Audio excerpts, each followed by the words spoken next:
Hello and welcome to the Talking About Israel and Stuff podcast. I am Mike Liebson. You are. And here next to me confirming my very existence is my good friend and co-host, Mr. Tzach Gefen. Hello, hello. And joining us today in the studio is our good friend and Mr. Philip Burns. Hi. Hello. Hello. Thank you so much, first of all, for participating and Thank you for having agreeing me. to do this wacky adventure with us. Yes. It's been great so far, so can only go up It's from fun. here. Yeah, it's I think we've had a good run, and in Hebrew we say lifrosh basir. You quit while you're at the top. I think this is just a good opportunity to kind of have an excuse to meet old friends, go all over the country and meet friends, and have like a bit of fun, you know. Adventure. Yeah. And nice glass of high quality whiskey. Yes, whiskey is the official drink of the Talking About Israel and Stuff podcast. Chaim. It is so L'chaim. l'chaim. Phil, would you like to tell us what we're drinking? This is your whiskey, after all. This was actually a gift from my father. Thanks, Brian. When he came over to visit. It's a Glenlivet. It's a mixed barrel, and it's very nice. Yeah. Smooth. Triple So, cask. Glenlivet, Cask. send us free stuff. Free plug there. We'll take the free whiskey. They need it. we're the guys to do it. Our delusions of grandeur are brought to you in part by Brian Burns, Sponsor. in courtesy of Laura. Well, yeah. Well, there's a bunch of shit on the news and off the news. Yeah, That it's we been can talk an about. interesting. I feel like I'm always saying that every time we go on air. I'm like, man, there's a lot going on. I guess that's There is. life. I'm only 35. I'm figuring shit out. So This is kind of a high octane generation kind of deal. You know, it really is. Everything You and I were happens talking all the about this, about how fast stuff is moving, about the pace itself of the evolution, whether it's technology or socially, the way humans are evolving to interact with each other. And It's the time of the millennials, where we expect stuff now. You can pause TV, you can watch whatever you want now. We expect everything to happen for us right now. We have no patience. It's the generation of no patience. So this is the repercussions of what happens. how is that going to work out for us in the long run? well, you know how impetuousness works out in the long run. It's always Not well. Okay, good. So starting off on a positive note. Yeah. We can title this episode "No Hope for the Future." No hope for the future. So this new book did come out called Fire and Fury. It's a book about apparently a tell-all testimonial about President of the United States, the current president's first year in POTUS. office, the current POTUS. What's it called? What's the book called? The We'll book give it is a plug. called, I believe it's called Fire and Fury. I'm not, I think there might be a subtitle and some more words or whatever, but it's All right. Fire and Fury. I believe the author is Michael Wolff. Trying to make it a I'll bit check more that out. interesting. Just So some what's bureaucracy. interesting though is that it was supposed to come out a few days from now, and The 9th of January. Actually, my birthday. It's the supposed to be 9th, launched on my you do have a on- birthday coming up, yeah. Don't worry, it's in my little electronic calendar We can thing. plug Phil's birthday. Get more Back in the presents. day, you used to try to send me presents. I'm not your real dad. So it was supposed to come out, a few days from now. And the author and the publishing company began to get a lot of pressure from the White House and from the White House special counsel and attorneys and Donald Trump's personal attorney and whatever. He wants to stop its release. He wanted, he tried to put in a cease and desist order. And Well, I think by now it's kind of like it's second nature to just sue everything that moves. It's too late as well. It's number one on Amazon for already a few days running, So they decided to bring it out about 5 days earlier than the initially planned release date, 4 or 5 days earlier, and it immediately jumped to number 1 on the Amazon bestseller. It will probably stay there for a while.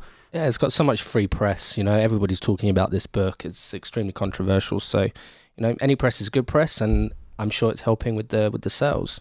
Yeah, in fact, the author I was reading just this morning, an interview with the author, and he was saying he had a quote like, I need to ask Mr. Trump where to send the box of chocolates, like thanking him for all the books that he's selling for me. Well, I think the worst thing we had about the Obama administration is that you kind of think that there's someone on top that there's someone on top who's taking care of things. And with the Trump generation, you kind of like, well, he's not going to do shit, so we have to do stuff. He's pulling out of agreements and accords, so we got to take care of him. So I think that's something positive that can come out of this whole situation. So the more you defame him, the more you kind of make him seem smaller and smaller and more insignificant. The more It's insignificant you might democracy feel. at its best. The more you're bringing the power back to the system itself, to the people. Back to the people. Right. Yes. Power to the people. Power to the CEOs that he's appointed to be government secretaries. But this is actually one of the funny things about the book, because one of its main topics is that Trump never wanted or intended to be president. It was always Allegedly. Allegedly, Right. okay. Everything's allegedly. He wanted to launch Trump TV or Trump Network, and somebody advised him, his best friend, who apparently is connected to Fox, or the owner of Fox, said the best way to launch this is to run for president and open it. And when you lose, and and crooked Hillary becomes president, and you're the runner-up, you can go off the back of this. Fortunately, it took a turn, and he had to. And one of the reasons why he's changed all his inner circle is because the people he had with him at the beginning were never set up to run a country. Were never intended to run a country. So he had to swap everything out, fire people, bring other people in to put the right people around him to be able to protect himself and run a country. Yeah, that's interesting. It's exactly like the South Park parody. You know, I don't know. You haven't seen that season? No. They did a week by week kind of thing. South Park works by like 6 days, and then they air an episode and they do everything very current. Yeah. So they did that exact thing, like how he's just scared of being elected. Yeah. While he was being elected. So this is not like, you know. Well, yeah, no, this is not a new theory. This is something a lot of people were talking about very openly during the election, that there was a widespread suspicion that it was all a big publicity stunt. And it makes a lot of sense. I mean, it makes perfect sense. If you can do it, if you can get elected as president, do it. I think the funniest thing is that, he promised his wife Ivanka, right? Right. That don't worry, Ivanka is his ex-wife. Ivana was the ex-wife. Yeah. Ivanka is the daughter, and Melania is the current wife. Melania, right? Okay, saying don't worry, you won't be first lady. You can go back to lunching, and that's why they always seem to be fighting. That's why she always looks pissed, frankly. And when she arrived in Israel, I remember that Trump went to hold her hand, and she slapped it away, and it was caught on television, and she's had to change her whole life. She's got security around her, and she's upset with him. I nearly swore there. And they have a young son as well, a teenage son, right? He's 12, 13? Yeah. Something like that. And, that can have a major impact. She's trying to raise the son from what I've seen. She's trying to be a mother to their son, and he's still in, middle school or high school and whatever. And yeah, this is a major, major disruption to somebody who was not expecting it, if in fact Allegedly. that's the case. Right. And that's, to me, really the fascinating thing that remains to be seen. It's almost a foregone conclusion that somebody's going to write this kind of a book, that somebody would have had some sort of access. Now, this guy, the author, Michael Wolff, he claims, I should really check his name before I keep saying it. He claims that he's got notes, and he claims that he's got notes and, in fact, recordings of all his conversations and of all his sources, including an accumulated total of roughly 3 hours that he personally spent with Donald Trump in the White House during the early part of his term in office. And what I'm curious is, are we going to hear these recordings? Are we going to see these notes? Are we going to get some evidence? Because right now Trump is saying, I never even met the guy and I never granted him access to the White House. That appears to probably not be true. The question is, how much of what he says in the book is true? I hope that all of it's true.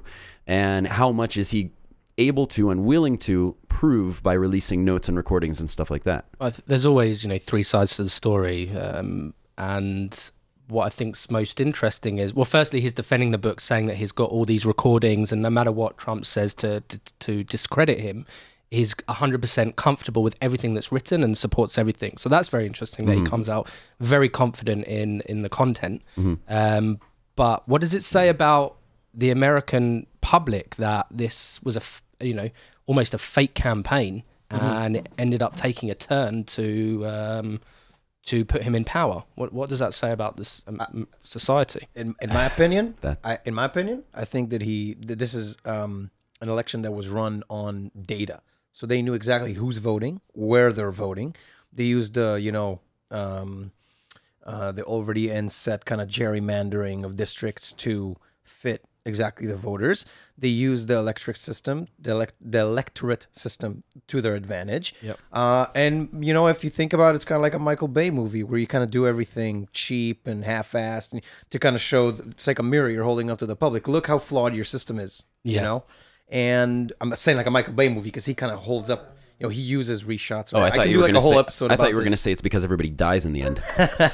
No, it's because what he does is he's a gifted, talented movie maker who does these really gigantic. He gives the audience what they want in a way, but he also does it in a way that if you analyze the movie, you can see that he's kind of putting up a third finger. You know what I mean? Like in a way, the middle finger. The middle finger, yeah. Like what I'm trying to say is that it's also the third finger. No, it is just Americans, native English speakers. I guess I'm going to have to be careful not to just say Americans, but English speakers don't use that term. Yeah. My point is that it less shows me something about the American public, which 40, 50 million people voted for him.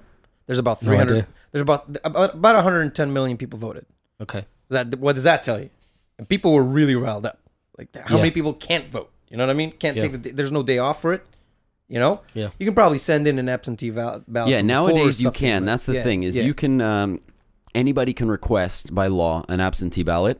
I did it because I was going to be in Israel at the time of the election, and I was in LA in the States for a few months beforehand. So I registered for an absentee ballot. It came to my house in the mail. I voted and submitted it back in the mail before the election ever even took place. And I was in Israel at the time of the election. The mail my in vote Israel, had already or been, it was sent no, in the States. Okay. I filled it out, sent it back in the States. But even if I were doing it from Israel, I would have to allow more time. But I could also do it through the mail. I could also do it through the embassy, the local U.S. So it's not embassy, like Israel where you have to be in the country.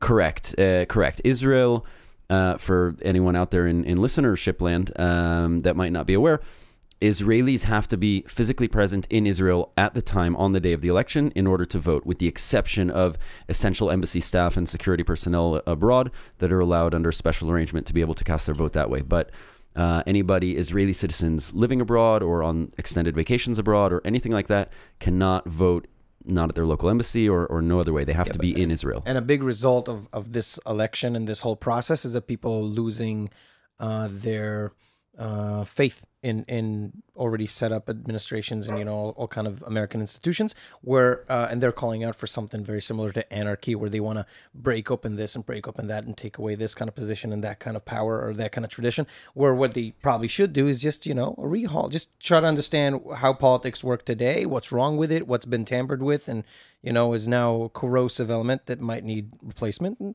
I think it's not that big of a deal. You can probably fix all that damage pretty close. Like most of the stuff that they've done are small bylaws about, you know, polluting in rivers and doing all that kind of shit. Bigger, like, much more pervasive evils have been going on in that country for a long time. So those little small things that he did, you know, deregularizing this and that to help his, you know, tycoon buddies, I'm pretty sure you can tighten that you know, faucet up pretty quick. Well, you know? and those, if you're focusing on the kind of cronyism and those relatively day-to-day occurrences, those are things that have gone on in pretty much every administration throughout history. That's not new. The question is how much of the iceberg are we seeing? Have we seen? And how big is it under the surface? That's what worries me, is not the stuff that I can see. That's bad enough. What really worries me is that an indicator of more significant stuff. I think it was also mentioned in the book that politicians these days are raised from a very young age to be in the public eye. Yeah. You know, from childhood, you know, their poker face, how to speak to people, how to play the game. And Trump, for better or worse, hasn't had that experience. So maybe with a seasoned politician, you know, the iceberg would be much bigger. But maybe with Trump, this is the difference with him. Everything that you would normally not see with a politician, you can see with Trump, and that's why the eye is on him so much, because he doesn't hold back, and you can see everything that's going on. It's not hidden. I think, perhaps not. I hope you're right, because I certainly hope that there's not a lot more going on under the surface that I'm not unaware of. But I think it remains to be seen for sure yet. Going to be an interesting period coming up with the repercussions from the book, how he reacts to it, if any changes are made. It also in the book it says Rupert Murdoch was sort of, when he realised Trump was going to had the option to get into power, he was speaking to Rupert Murdoch a lot, which is funny because he's British and doesn't. Yeah. And you would thought he would go to an American who knew the political system. And completely lost my train of thought. Isn't he like 90? He kind of told them he was stupid for doing it, no? Rupert Murdoch. Like, what the fuck are you doing? He may be old, but he's super smart. He's just done this huge he's deal really with smart, Disney, and you know, he's definitely he's really smart. Yeah, which is a bad thing with that kind of people. Jesus.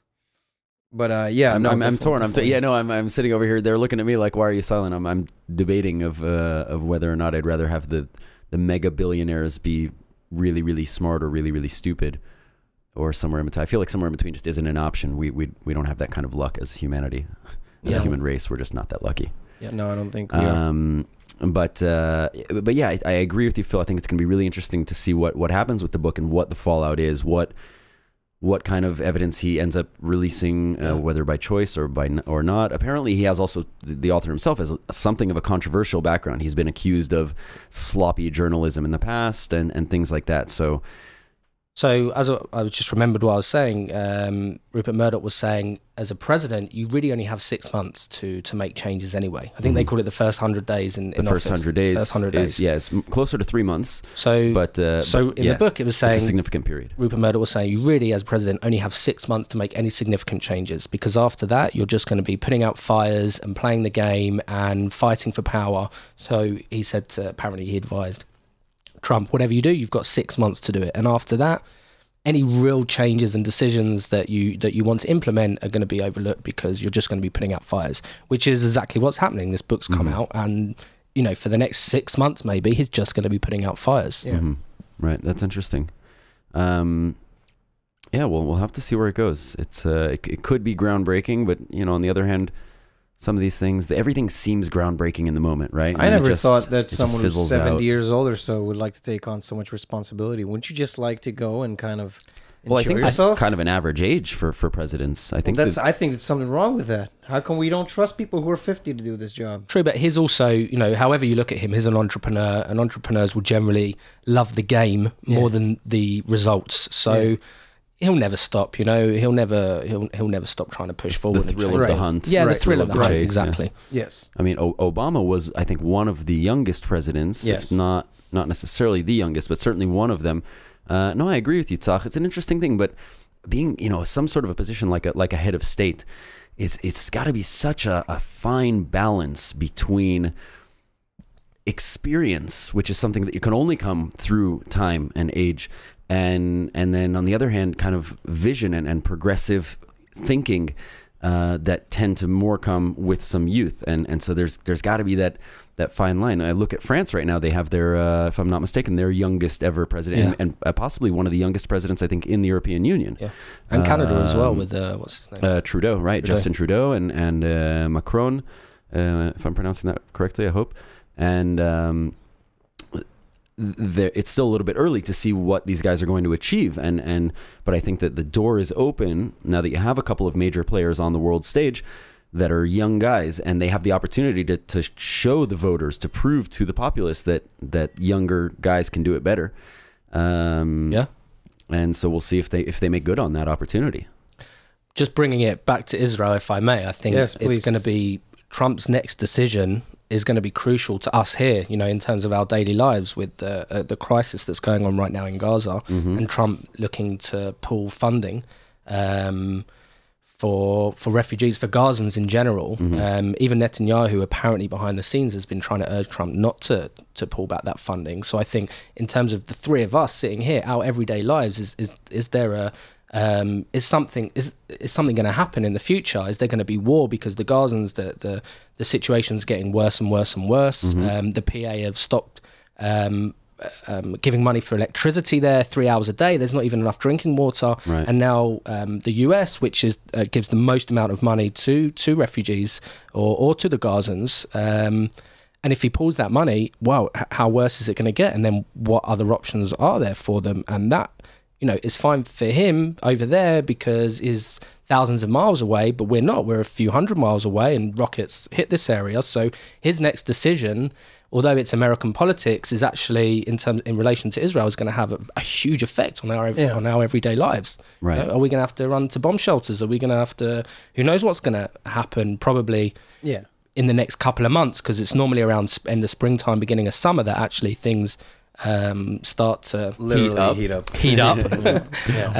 Waka. So yeah, this there's gonna, you know, normally we're talking about American politics, and it's hard for us to sit here because we're not involved, and I've never lived there. Both so of you guys are not American. Who am I to comment on the political situation in the US? But in fact, Trump's up and coming decisions and what he does next can really affect my everyday life. Yeah. So it is, you know, Well, as an Israeli, I can tell you that all those incendiary actions those politicians make, like renaming this or doing this kind of flag or moving this to there and doing that to this and funding that and funding this, all they do is kind of stir up the pot. And, you know, it's like I said, incendiary. It's supposed to enrage and make sure, you know, if you're cynical about it, you can hear from like the conspiracy theorists how every few years we got a new weapon we want to show to the world and sell it. So we make a little, you know, a little action. Nice little war. Yeah, it's all kind of like one big game of nuclear chess. Well, I'm saying you can be cynical about it and say that all we're doing is to kind of,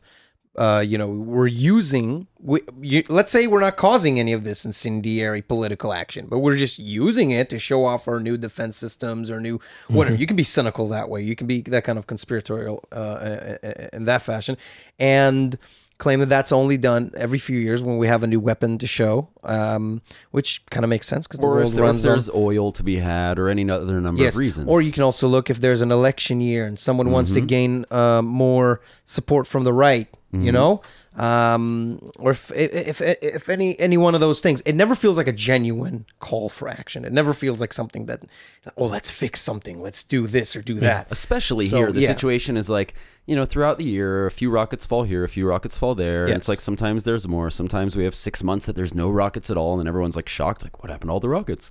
And then you know, and then occasionally, once every few years, almost at random, arbitrarily, the IDF or the government, the political echelon decides that no, that's too many rockets. Now we're going to go start bombing them, you know, and then it turns into a thing. But like you're saying, there's usually something going on behind the curtains. Catalyst. Or, some sort of catalyst, some sort of... But there's also a thing that we got to watch out for. It's that used to be that you get your people killed and whatever provoked, right, an attack. But they shot rockets, killed 20, 30 kids, whatever. That's... You know, you got to get up and do something, right? Yep. Nowadays, we got those, you know, iron domes and all those kind of protection systems. We got ways to kind of see when they're shooting so we can get faster into shelters. And we got to make sure that if it was enough, like, you know, if we needed 30 dead kids to get into a war last time, that it's not 10 this time. And next time that it's not only like, oh, they're making us go into shelters once a year. How dare they? And you know what I mean? So we don't get our bar lowered every time. So if we live in a war zone at certain places it feels like a European kind of you know, countryside or a European kind of big city, but in a lot of ways, this is you get into a shelter once every few years, and you need to accept still in the that. Middle East. But it's not just you need to us accept that until we figure shit out. It's not just us that's affected; it's the Gazans as well. And there's a huge power struggle going on right now between Hamas and between the PA. And the PA, like I said, they're stopping funding. They've stopped providing electricity, paying for electricity. Although I heard just for those who don't know, yesterday I saw that they're talking about returning to pay for going back to paying. They are for talking the about it, and they're trying to combine forces, and they're negotiating about Hamas turning over their military wing to the PA, and this is a big issue. Just for those who don't know, the PA, the Palestinian Authority, right, which is ruled by the dominating party Fatah and Hamas are the two parties. They've been at odds for many years, since 2007. When did Hamas take over? I'm not sure. Gaza, but we went to Sderot was like 2008, 2009. So right around then, the disengagement was 2005. Right. So then 2007, I caught Hamas the end had of it. A violent takeover. I caught just the end of it. I was in Tironut. I was in boot camp. Did they call you a baby killer? No, I was there after everybody. So I just saw like a bunch of destroyed houses. We were there to collect copper and all sorts of metal from the houses to give back to the people. Yeah, to kind of give back as compensation. Phil raised an interesting point. Still here. was an emotional aspect to it, and some people didn't even want to touch the destroyed houses. You know, some ultra religious, sensitive time. Yeah, very deep, I emotional. respect whatever, you know. It's within you. It's kind of hard to you know give precise judgment if it's right or wrong. Now Phil was in the middle or had raised an interesting point here about that we almost tend to overlook is the suffering of the Palestinian people. I remember seeing that I think the dollar figure of what the U.S. gives to the UNRWA, the UNRWA, Refugee Works Association. It's basically the Palestinian refugees arm of the UN. That the dollar figure that the U.S. was slated to contribute this year in 2018 was like $300 million. I thought it was 600 million. I read. I thought I saw 300 million. That at the moment they're talking about 175, which is like for the first quarter or something. So somewhere between maybe 300 and 600 million dollars. And they're the biggest contributor in the world. And that's the largest contribution. So I mean, without that money, Phil's right. There's a major humanitarian crisis. Yeah. And the thing is, you can't even separate. You can't think about just their problems or just our problems, because they all become the same problem at the end of the day. If these people already have no electricity and no food and no water and no jobs and no hope, and then you take away $300 million, that's our good friend Charlie Parker. We love him. We love him. He wants a to humanitarian. Speak. Yeah, he does. He's got an opinion about it, like everybody in Israel. Like every Israeli. Israeli dog. You'll hear from him more throughout the episode. But you take these people who already have less than nothing, and then you take away $300 million. Where does that leave them? And that leaves them with no other option than to start firing rockets, because nothing else will get a response, and then that becomes our problem. Well, that's their PR to get funding from some other place, right? From Iran or anybody Qatar who or wants those. There's a void, and I think in another episode, and I was listening, and I wanted to bring this up because I don't remember who it was said that we need to create industry, we need to create finance on this show, on this show. Nice hyperlinking. That's really good. I like it. I think it was Tzvi, possibly. Probably. And I 100% agree with what he was saying. And when Tony Blair came here, he was saying, let's create economy, let's create jobs, and that in return will create stability in the region. And the problem now is that government workers in Gaza are not being paid. I think it's been 2 months since Hamas officials there's 45,000 of them haven't been paid a salary. Right. Shops are closing. There's no water. There's no electricity. This is creating a big problem. And when there's a void there, that's dangerous for us. And that's a humanitarian crisis for them. And I feel that we should be, no matter what the political status is, there's children there, there's families there, and we have to take a responsibility into making sure that they have what every human being should have access to. That's water, electricity, home, shelter, food. And back to Trump, he's going to have a huge impact on that. Right. Yeah. It's so difficult to detach this from the political aspect, because, I'm trying to picture myself in Trump's shoes, or in, the United States' shoes, and saying, well, I almost kind of understand and almost want to agree with him when he says, we're paying hundreds of millions of dollars and they're firing rockets at our friends, the Israelis. Why should we, let's just stop giving them money. Like, why? And I can almost see where he's got a point. On the other hand, Phil has a great point when we get down to basic human values, and we think, well, why is because you have the ability, because you even if you give that 300 million, and even if 50 million gets to the people in the form of food and medicine, that's 50 million more in food and medicine than they had otherwise, and you're easing the daily suffering of common average people, because the average person living in Gaza, you have roughly 2 million people living in Gaza, and the majority of them are not active Hamas, political activists or military personnel or anything like that.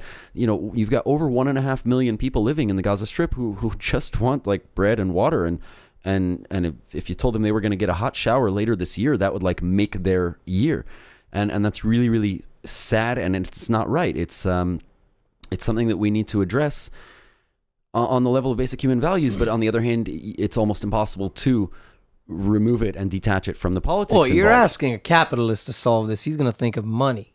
That's how he raises his children. All happier when we're more if you don't do what I want you to do, I'm going to cut your allowance. So but this isn't an allowance. You're talking about food and medicine. Yeah. But this is a guy. This is a guy who has no perspective. He's this doofus. You know what I mean? Like, this is what he thinks about when he thinks of a solution. Let's cut their funding. Sure. They think with money. We'll just cut their funding. That's the big question, is we don't really know. We're still trying, to figure out if he is a doofus or not, if there's a big plan here. Is he totally winging it? And that's the scary part is I don't know. I personally don't know. And I would guess there's a lot more people out there like me who don't know if if there's a plan, if this is all a big game. Yeah, And that's the big thing. scary Is there part. a plan? Is there an a end plan? game? And if there is a plan, who's the intended beneficiary of the plan? Is it the suffering people around the world, or is it Donald Trump? That's the question. I don't have the answer, and that scares me more than anything in the world, not having answers. I think we need to be hopeful freak that way. And we need to always strive for peace. You know, even if it's not a realistic objective, we need to strive for it, because as soon as we give up on that, then we have real issues. You know, when everybody gives up. And I think let's hope and let's hope that there is an end game, and it is a positive one for the world as a whole, not just for a few individuals. Yeah, I mean, we haven't even mentioned hardly Bibi in this whole affair, and you know what's his end game? You know, the Palestinians feels like now his say end they don't game want is to. Bibi. That's what it feels like, and that, you know, What so he's even doing. if Trump's got the best plan in the world and all the best intentions, and actually knows, let's go off on a limb and say here for a moment that he might actually be far more intelligent than any of us, and he might have the most amazing plan in place. Genuinely, I'm saying, but if Bibi's not on board, if Abu Mazen's not on board, that's the PA president, then where's it going to get us? And it's just there are too many question marks, there are too many variables, too many unknowns, and it feels, and I totally agree with you, Phil, and I love that message that you just brought, which is you always have to want peace and hope for peace and believe that it's possible, but sometimes it feels so difficult to hold on to that hope, and so you seek it out, you search it out, and Well, I always said you don't have to believe that peace is possible. You just gotta work as if you believe in it, you know, and just it'll come. Really, it's really all about kind of things simmering down. Like I said in maybe the first podcast, I think I said it would. I went to Germany 3 times.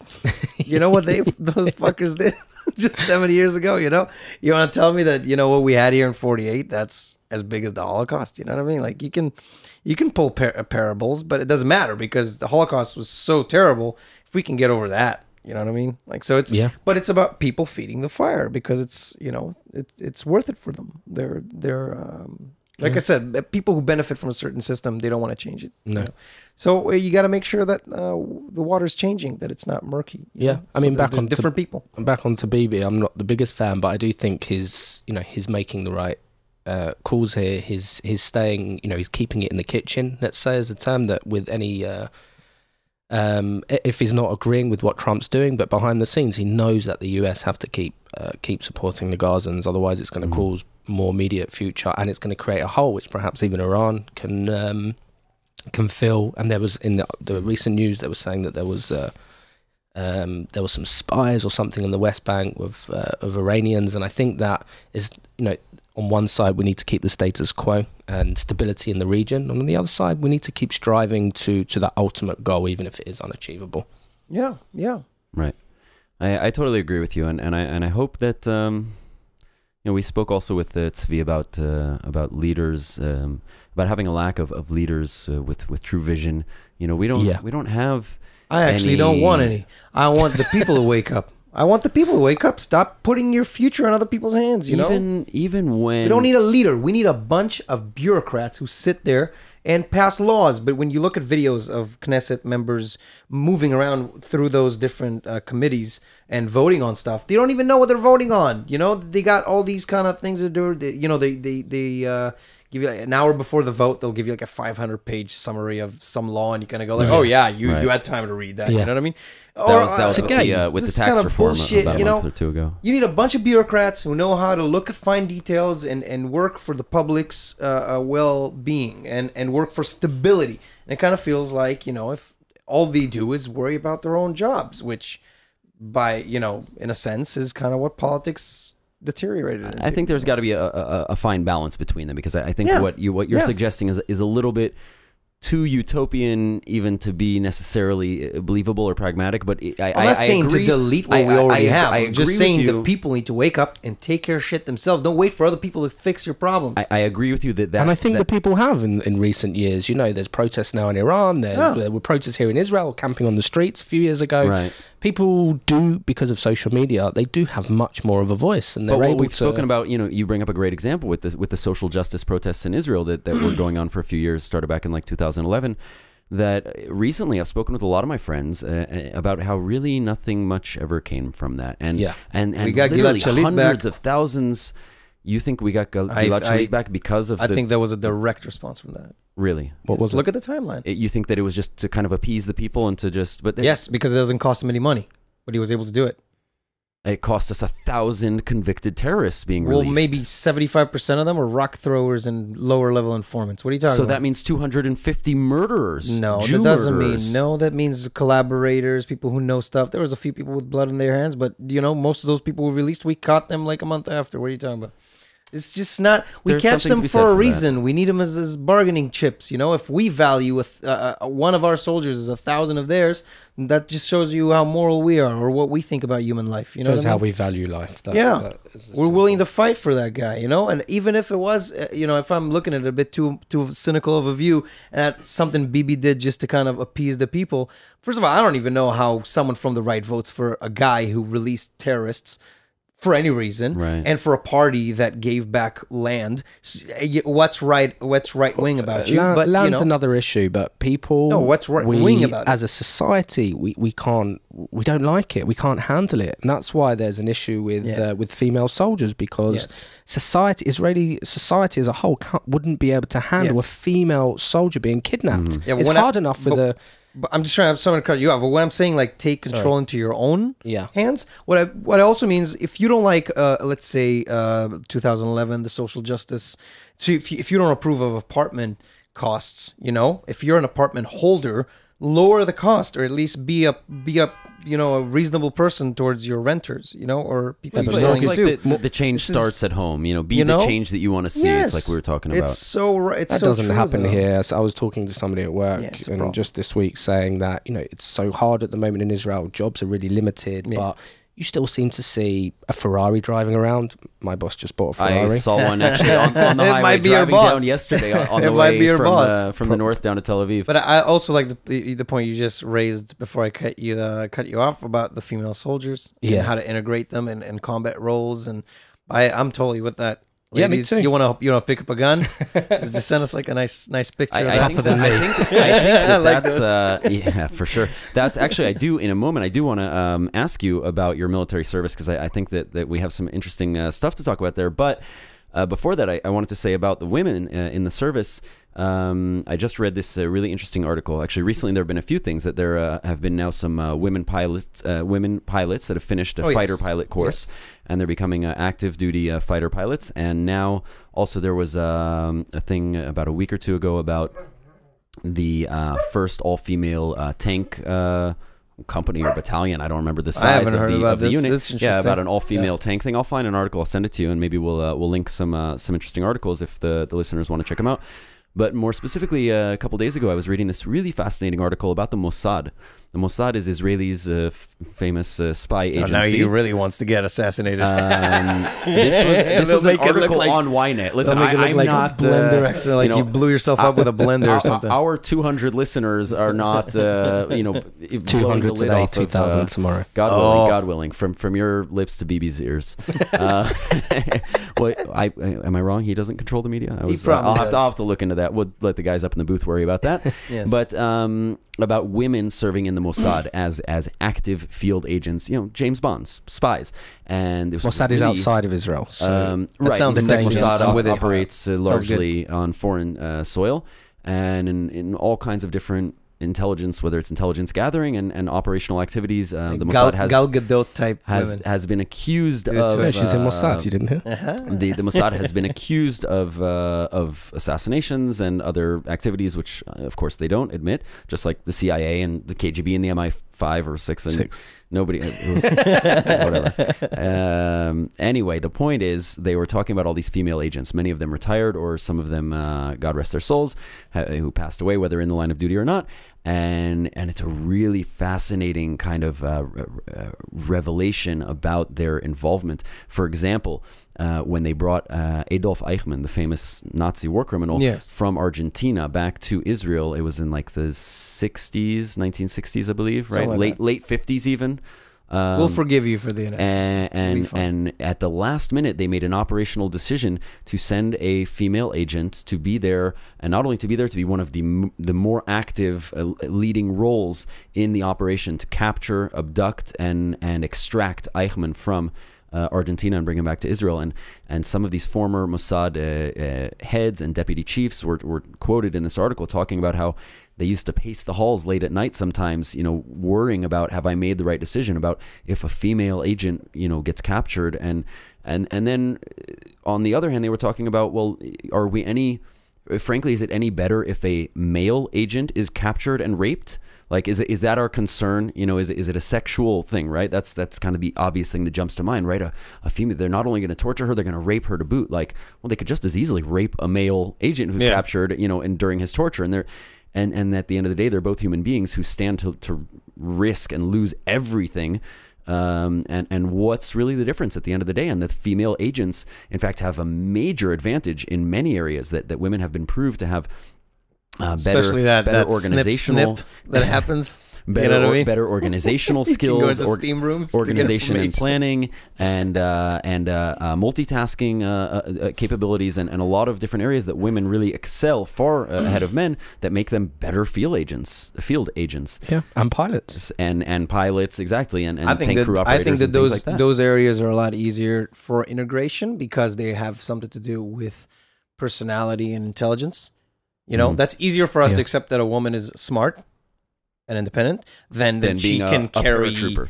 Then she can even a paratrooper. I'm just saying like carry a big Mag FN Belgian kind of the submachine gun. Submachine gun. It's true, and they were talking about in this article also about how there are traditional roles.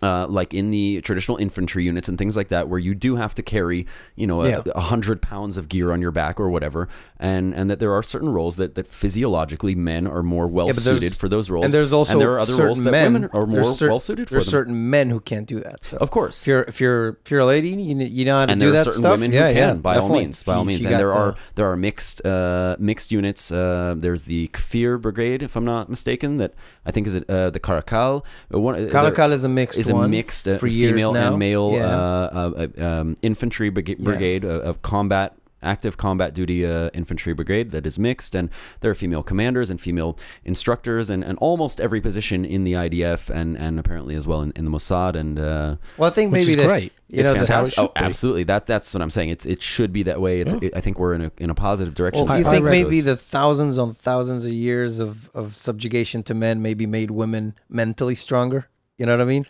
You bring them into those units, they're stronger than you on average mentally. That's the bigger part of it. I think it comes from, I think women are probably mentally stronger than men as a generalization anyway. It goes back to perhaps childbirth, and that was one of the former Mossad heads was quoted. He said, listen, women give birth. It's a known fact that their pain threshold is much higher than ours. Yeah. This kind of reminds me of those debates for women's health, where you see like 19 white men talking about women's health. Right, yeah. So they're going to decide for us. Like, thanks, guys. And not one of them is even a doctor. So let's write it down. We'll bring it down when we interview a woman. Just on the subject of equal rights, I read this week, I don't remember which country, but it was a European country, have passed a law that it's now illegal to pay women less than men for the same job. I think this was a Scandinavian country, maybe Finland. Something like that. And I couldn't believe it. Like, we're only now just passing this law that it's illegal to do this? Like, but isn't all those numbers were just falsified by the claim that, like, they say that women get paid less for the same job, but what it really was that just when you calculate the averages of income, it gets that men get paid more, but that has to do a lot. I really don't know, but that's why I don't know. If you're doing the same exact job and you're getting less, like 70 cents on the dollar, as they say, then of course that's wrong. But I've also been led to understand that that's just a misnomer. That's really where it comes from is where they calculate averages, and men tend to go for more money, more of a provider role, whatever, the kind of the traditional gender roles. You do have to be very. We got to check that out. It is a delicate issue, and when you talk about different countries, everybody's got their own laws. They could be specifically those kind of, I think where I'm from, for example, I think the women get an extra few hundred shekels a month because of, female hygiene. Just for example, put up with the men's bullshit. Just to put up with the men's bullshit, they get extra money. My wife should get paid more than. She should be getting all the money. Yeah, but it is all hers anyway. All the tea in China. It is a highly delicate issue. If you'll allow me, I did want to go back for a moment, like I said, Phil, and talk about your service in the IDF. I think it's really interesting because I think that the unit that you served with, and just stop me if I'm starting to talk about stuff that might not be allowed to talk about. The unit that you served in, I'll ask you to tell us about in a moment, is something that I think many Israelis and certainly possibly people abroad are unaware of its very existence of this unit. Yeah, probably. I think. I had an amazing army service. I wasn't in a combat unit.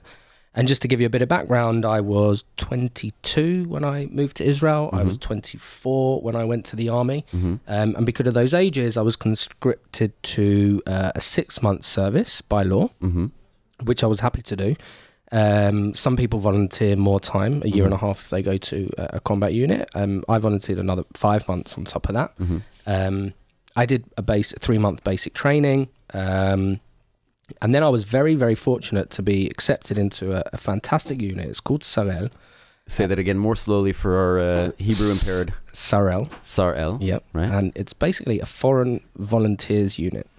So it's based in logistics, and foreigners and Israelis come to Israel, and for between a week to 3 weeks, or they can do multiple programs, allow them to come to the army, live on base, wear uniform, and volunteer. That could be from painting walls, that could be to fixing equipment, packing kit bags. We did all sorts of stuff like building fences or clearing shrubs from fences on the northern border, to packing kit bags for Miluim soldiers, to fixing radio equipment, to painting helmets, to pretty much anything that you could imagine that needs to be done that's not necessarily a highly skilled, high trained job. Yeah. Jobs that you need a lot of manpower, and you need someone who's willing to just come and give you a couple weeks of good hard work. Yeah, absolutely. And it was fantastic to see people come, and it was, from all walks of life. Are you getting, youth groups, families, church groups? Is it all Jews? Do you have, what kind of people are coming everything. There's a lot of Christians that come to Israel that believe in supporting the state. And they come and they volunteer, and they often come every year for multiple years, and they really the same group, same like the same church group. Okay. There are youth groups that come, or perhaps are on a gap year here, or are traveling, or people that just travel and don't just want to go and sit on the beach. They actually want to give back to the country that they're visiting, and learn as well. You meet soldiers on base. I met some incredible people and heard some fascinating stories.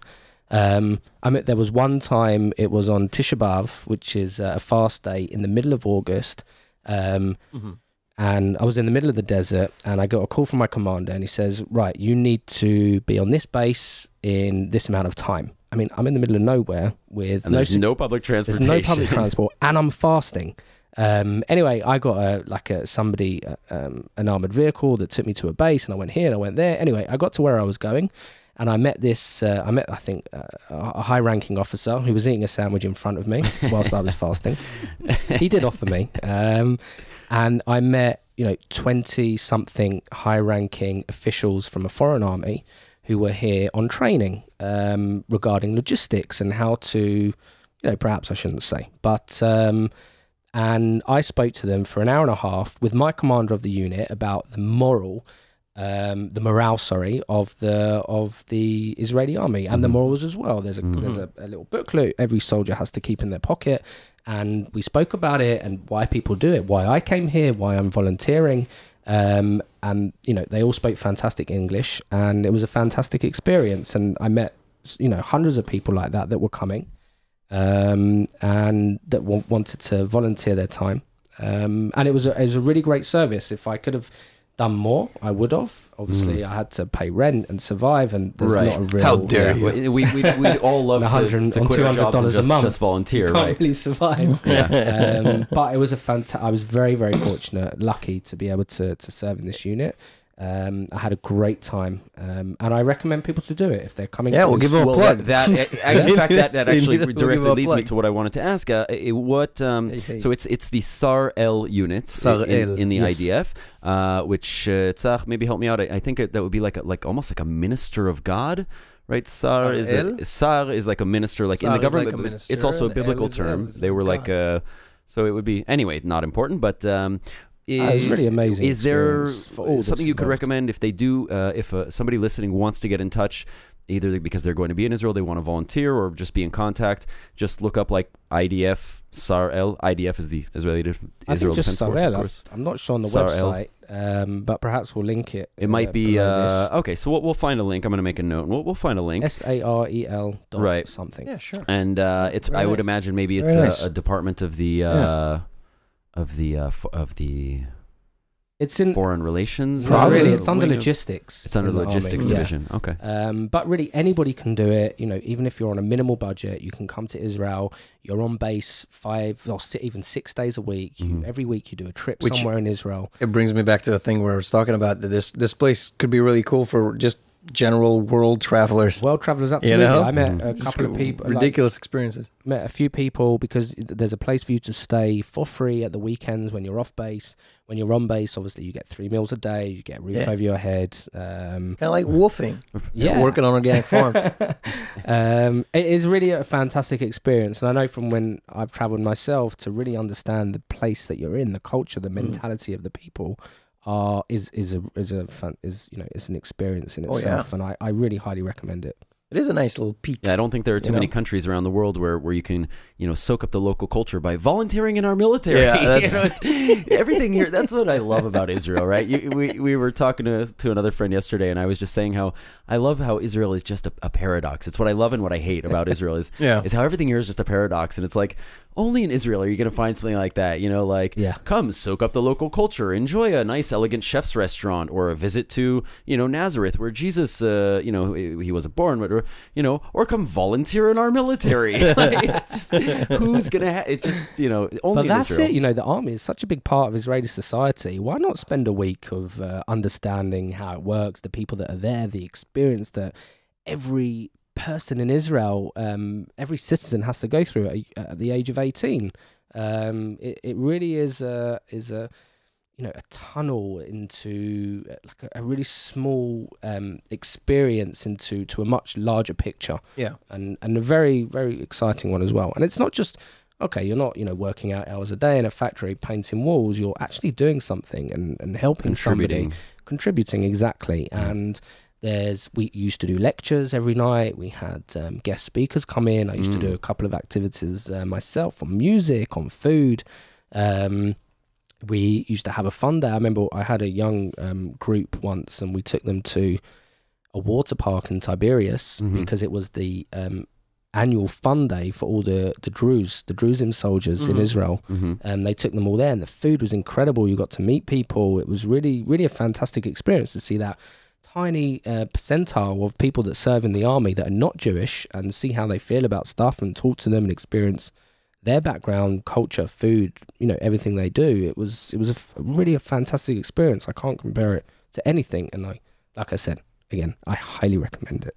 Well, that kind of lead us into a nice little area. Well, one of our questions that we ask everybody is like, what is your favorite thing about Israel? So someone who's been here for what, about like 10 years you've been here? Yeah, same as Mike. This summer will be 10 years. Got there, I think you got here a couple months before me. So what is it could be anything, really. What to do? I think that, when I've traveled myself, and again, it connects to what I was just speaking about, is it's great to go somewhere and sit on the beach and go and see tourist sites, but just walking around and speaking to people and go to a coffee shop and chat to somebody and, just to understand where you are, what they're like. I mean, my wife and I went to Japan, which I highly recommend. Oh, I think, nice. Yeah, I'm thinking about myself. On honeymoon. And, just speak. I remember we were walking past this bar one day and we saw a bunch of Japanese people inside and they're all drinking sake. How odd. And we sort of stood there. I don't believe him personally. Sort of stood there staring at them. And they welcomed us inside, and we got drunk with them, as you do, and we chatted as best we can in not having being able to speak each other's languages. And we just, and that was probably one of the best experiences we had in the month. And it's the same here. Go and speak to people. Go and do things. You know, go to museums and understand the culture and eat the food. It's amazing. Volunteer in the army. Volunteer in the army. But just just to walk around. To pretty go and fun see though, things. because everything looks kind of European, and then you talk to people, really, and it's like, you know what I mean? It's kind of like the Bauhaus architecture. It's very much, and Europe, alternate reality. Yeah, it really is a melting pot of culture. You've got to remember, Jews came from all over the world, from different places, a lot of Europeans, and they came with very strong cultures. And even though a few generations on, that's very evident today. And that's amazing, you've got a melting pot of culture. It really is, yeah. It even puts a place like, and I come from Los Angeles, which is also a really massive melting pot. And I've spent a lot of time in New York and on the East Coast, places like that, all over the States. But I'd say Israel gives the States a run for its money as far as being a melting pot. It's true. It's really amazing. So I wanted to ask you, Phil, we're talking about, traveling and it started kind of with talking about your military experience and when you arrived to Israel and just this whole kind of melting pot, this global melting pot that we all kind of live in, whether it's in the States or in England. I know England also has a very, very ethnically diverse population, Israel, whatever. What brought you here to begin with? I know it's a question, as an immigrant myself, I know it's a question that you get asked frequently, but kind of on the backdrop of this really great description that you just gave us of your experience in the military service and how you kind of connected it to traveling abroad and stuff, what started this whole adventure? How did it all begin? We could do a whole podcast on this, and the answer changes. I came for one reason and I stayed for another, and that reason's changed multiple times. I think I came here when I was 22, had a business in the UK, and life was very good to me. And it doesn't really make sense why I just packed up everything and left. But I came here when I was 18. I did a gap year. I decided that I did want to live here. It was something that I wanted to do, but I made a conscious decision to go back to the UK first, get my degree, and then come back. Ultimately, I considered myself a Zionist. I felt like life was better here. I understood it more. I fit in more. Obviously, family is a big issue and still is today, and it definitely gets harder, that's for sure. It gets harder over the years and not easier? Yeah, it gets harder over the years. Your family grows up. It's been 10 years. You're missing stuff. Missing stuff. I have to go back all the time for I don't want to miss any celebrations, weddings, even funerals, and those are the things that you have to do. I'm fortunate enough that it's only a 4.5-5 hour flight, and like I did last week actually, I caught a flight on the same day, and I had to go back for a couple of days, and I'm fortunate that I can do that, and I'm in a position that I'm able to do so. But back to the original question, I considered myself a Zionist. I wanted to not only build my life here, but I felt like, like any young person, I wanted to have impacts.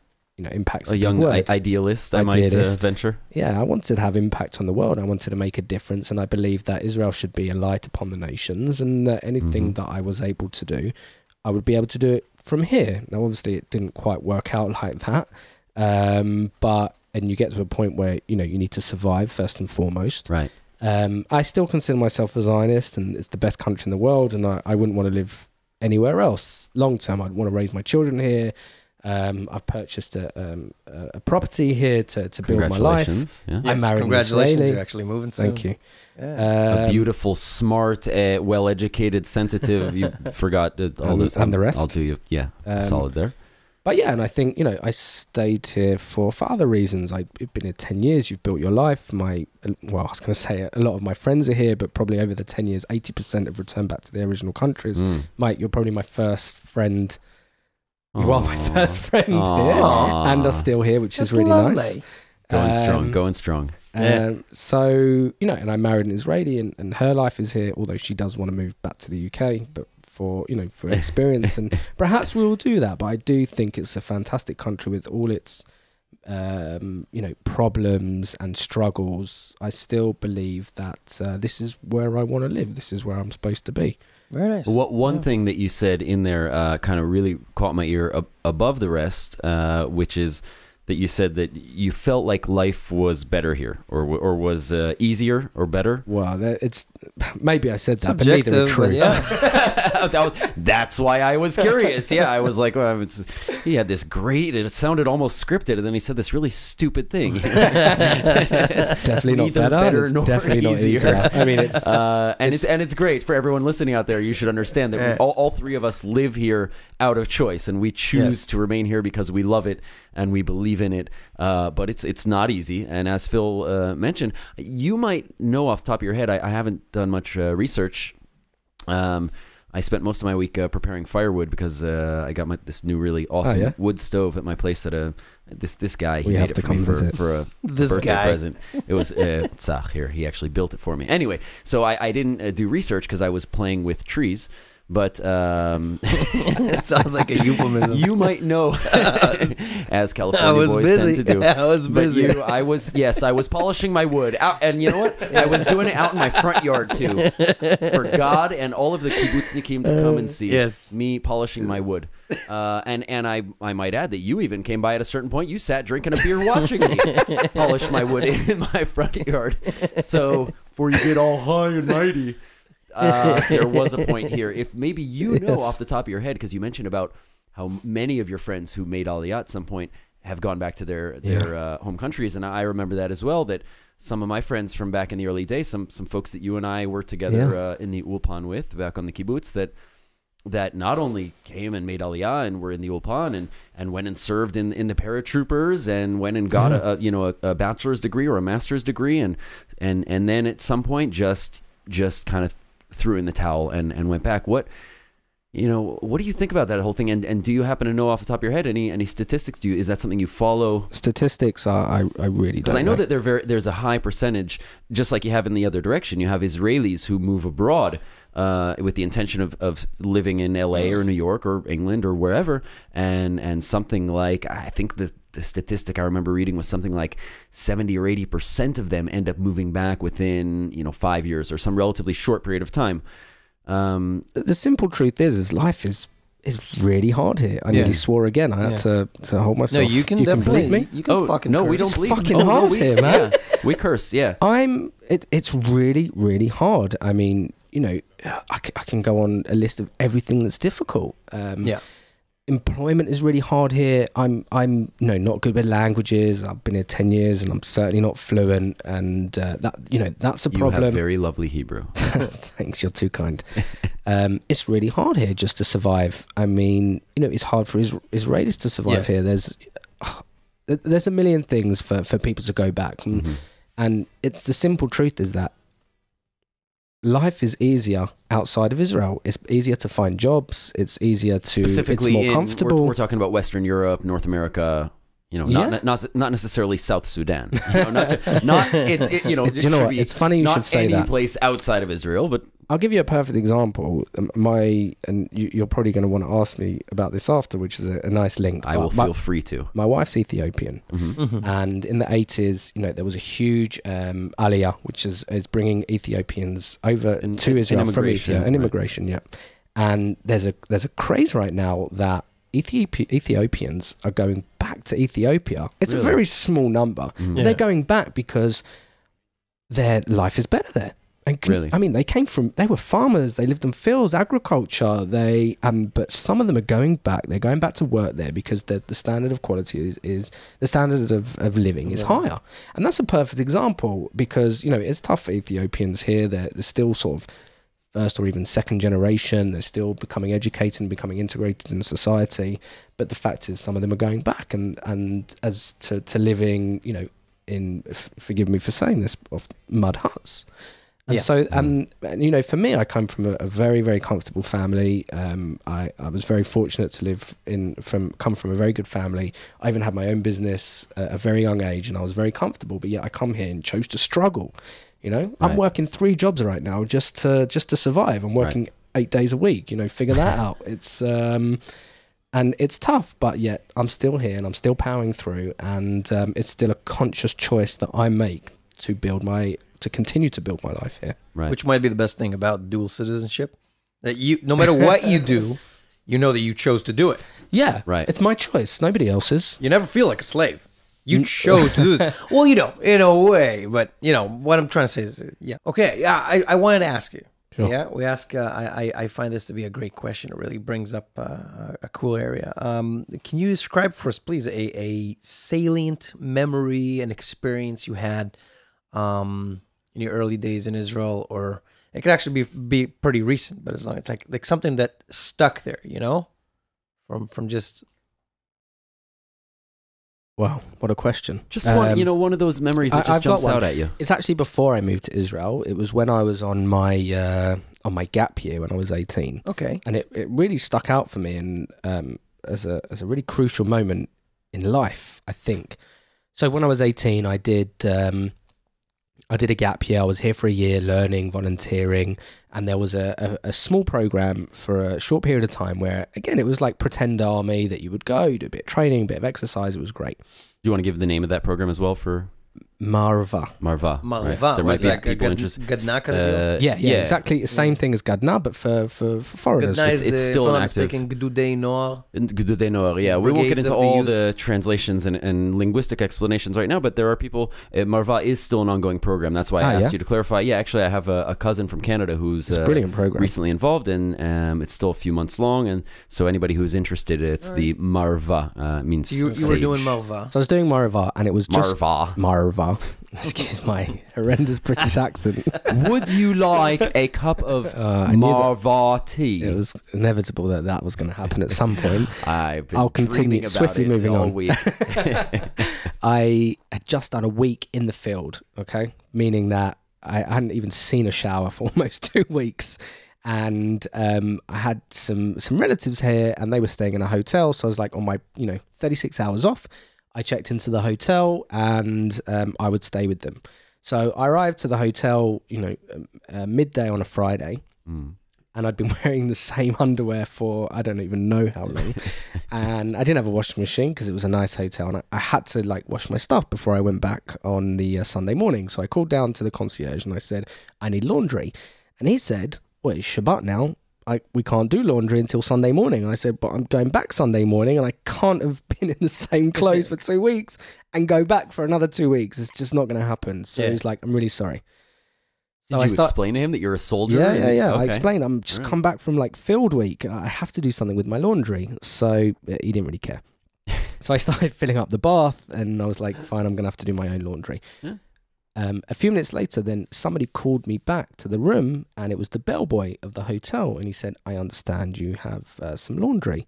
And I said, yeah, I've just done a field week and I stink, I need my laundry done. But they won't do it. And he said, listen, I've just come out of the army myself, and I know exactly how it is. And he just started working in the hotel, and he said, I'll be up in a few minutes. I'll take your laundry and I will do it for you. Wow. So I didn't really know what to say. It was in my bag, and he came up and he took my laundry, and I said, thank you very much. And he said, I know how it is. We support each other. I've also been in the army and I know how it feels. And he took my laundry, my stinking laundry, and he said, I'll bring it back to you. And literally a few hours later, he came back. Wow. Amazingly clean, pressed, everything. And I said, I couldn't thank him enough. And I said, how much do I owe you? He said, no, I won't accept any money. Yeah. I was like, come on, it was really bad. Anyway, the moral of the story is it was like a real moment where even though I wasn't Israeli, but I wasn't even living here, as a citizen, we had this connection. And every so often you get something like that where you connect with somebody on a very special level that's very hard to explain, and you support each other and you help each other out. And those moments are something really to treasure. Absolutely. There's many more moments where it hasn't been like that, but in the few times that it is, it's something really special. Those are the ones that get you through. Those precious moments are the ones that bridge the gap over the difficult moments. It's so uplifting when people surprise you like that. I was uplifting. I didn't even know how to behave. This has been a moment of humanity brought to you by whiskey. We're all about positivity, man. It was a really special moment, and like I said, I've been here for 10 years, and I'm using a story that happened before that because it was a really life-changing moment, even if I can say that without being too dramatic, because it really like it really. Made It really an touched impact. me in a special place. Oh, it was that kind of army. And something I'll never forget. And I don't know the guy's name or anything, but if you're listening, thank you. Yeah, that was very nice. All right, that is good. Yeah. Tell me something. I'm wondering. I ask everyone this, but how does Israeli art move to different countries and kind of grab you guys? You know, from like Americans, sure, and you know you're from London, so that's also kind of. So I'll stop you there. Yeah. I'm petrified of this question. Really? And I knew it was coming because Really? I know Well, you two we are like such art. Not a artists. favorite. like not a art. I'm not asking you to pick. I'm just gonna like if you did kind of like Israeli artists who did cross that gap, made an influence, and you coming here, or you kind of helped you to kind of get assimilated into a certain culture, or you know what I mean? I'm not an artist in any way, Yeah. and it's really hard for me to connect on the same level that you guys or perhaps Shit, others. you do connect love to. music. You I used to do- work a little bit with the waka waka waka, if I'm not Yeah, mistaken. once upon a time. But I didn't create. It's a waka, waka, I didn't. Well, yeah, our listeners didn't see my fancy right left hand. I didn't even see turntable that. motion. It's so but slight. you are pretty far away. It's So, yeah, I'm not really an artist, and I Okay. don't connect on that sort of level. I know what I like and I know what I don't like, but I don't know how to explain or differentiate why and why not. And you saw my picture outside of Herzl, and this is a piece that my parents actually had commissioned by Really? an autistic person in my local Jewish community where I'm from, and they made that for me, and that's been with me for almost 10 years, and it's really Wow. special. It's and a beautiful black and white mosaic portrait of Herzl. A lovely tie-in because I want to Theodore do it as a Herzl. thumbnail. yeah. Yeah. Right. And so yeah, that connects to me on many levels because of, you know, it's created by a guy that I know from my hometown that my parents had that commissioned for me for a birthday present, and just the story of how they even got it to Israel, because it's concrete. Like, how did they even get it on the plane? It's really difficult. And so you know, certain things stick out to me. And when I was in England recently with my wife, and we went to the Tate Museum, and you know, we must have seen hundreds of pieces of art, and then you get to a moment where something sticks out. Yeah. Why? I don't know. Like, it connects you on a personal level because you see into something. And again, I'm not really an artist, and I don't want to pretend to be something that I'm not. So yeah, I've been to the art museums here, and you know, something will stick with me or make me feel some sort of emotion, which I guess is the purpose of art. The thing is, I'm not that strict with that word. For me, art is kind of like self-expression, and Yeah. Well, of course, you can bring into this like a certain aesthetics and a certain whatever, but It could be for even me- like an amazing chef who's doing Yeah. something, Yeah, you know, 'cause kind for of me the- groundbreaking Oh, in now we're culinary. talking food. The or, thing is, for me, you the know, main thing is cocktails. about I'm an individualist. I like you know, I believe in what you believe in, what you think, because the way you lived and the way you were brought up kind of shapes a certain perspective. And if you bring that perspective and not what people expect to see, you can create new things. And so I kind of treasure the personal say over other aspects. So for me, like if you just you know feel like a certain pop artist who kind of influenced or helped I don't have a integrate you. name or something, but Okay. in general, for me, it's about experience. Okay. You know, and maybe a piece of art will make you feel something or remember that experience that you had. Like, you know, food, like it's really important to me. You know, it's very part of my life and social life, in not just eating, but being with people and having that memory. You know, it's about creating it's memories. an experience. Yeah, I worked for many years in restaurants and And whatnot, how and is That's really it's that's all really about important. experience. Yeah. Before you ever open the menu, there's Absolutely. It's the not even about the ambiance and food. the It's about atmosphere. being out, getting ready, being excited to go somewhere. And it's the same with art as well. And, you know, I knew you were from listening to previous It's okay. The listeners podcasts. know that we have questions and that we. And give I them knew to you were in going to advance. prepare me for this There's question. no fourth wall, Phil. And there was one piece of art that I actually wanted to bring up. I don't know who it's by, or I saw it in the Tate actually 2 weeks ago. Mhm. And I'll send you a picture of it. Write it down. It's Take on my 2 weeks phone. ago. Got a picture. We'll figure it out. And it's this camera looking at an egg, and then it displayed on a screen as an image, and then there's another screen with the egg actually inside.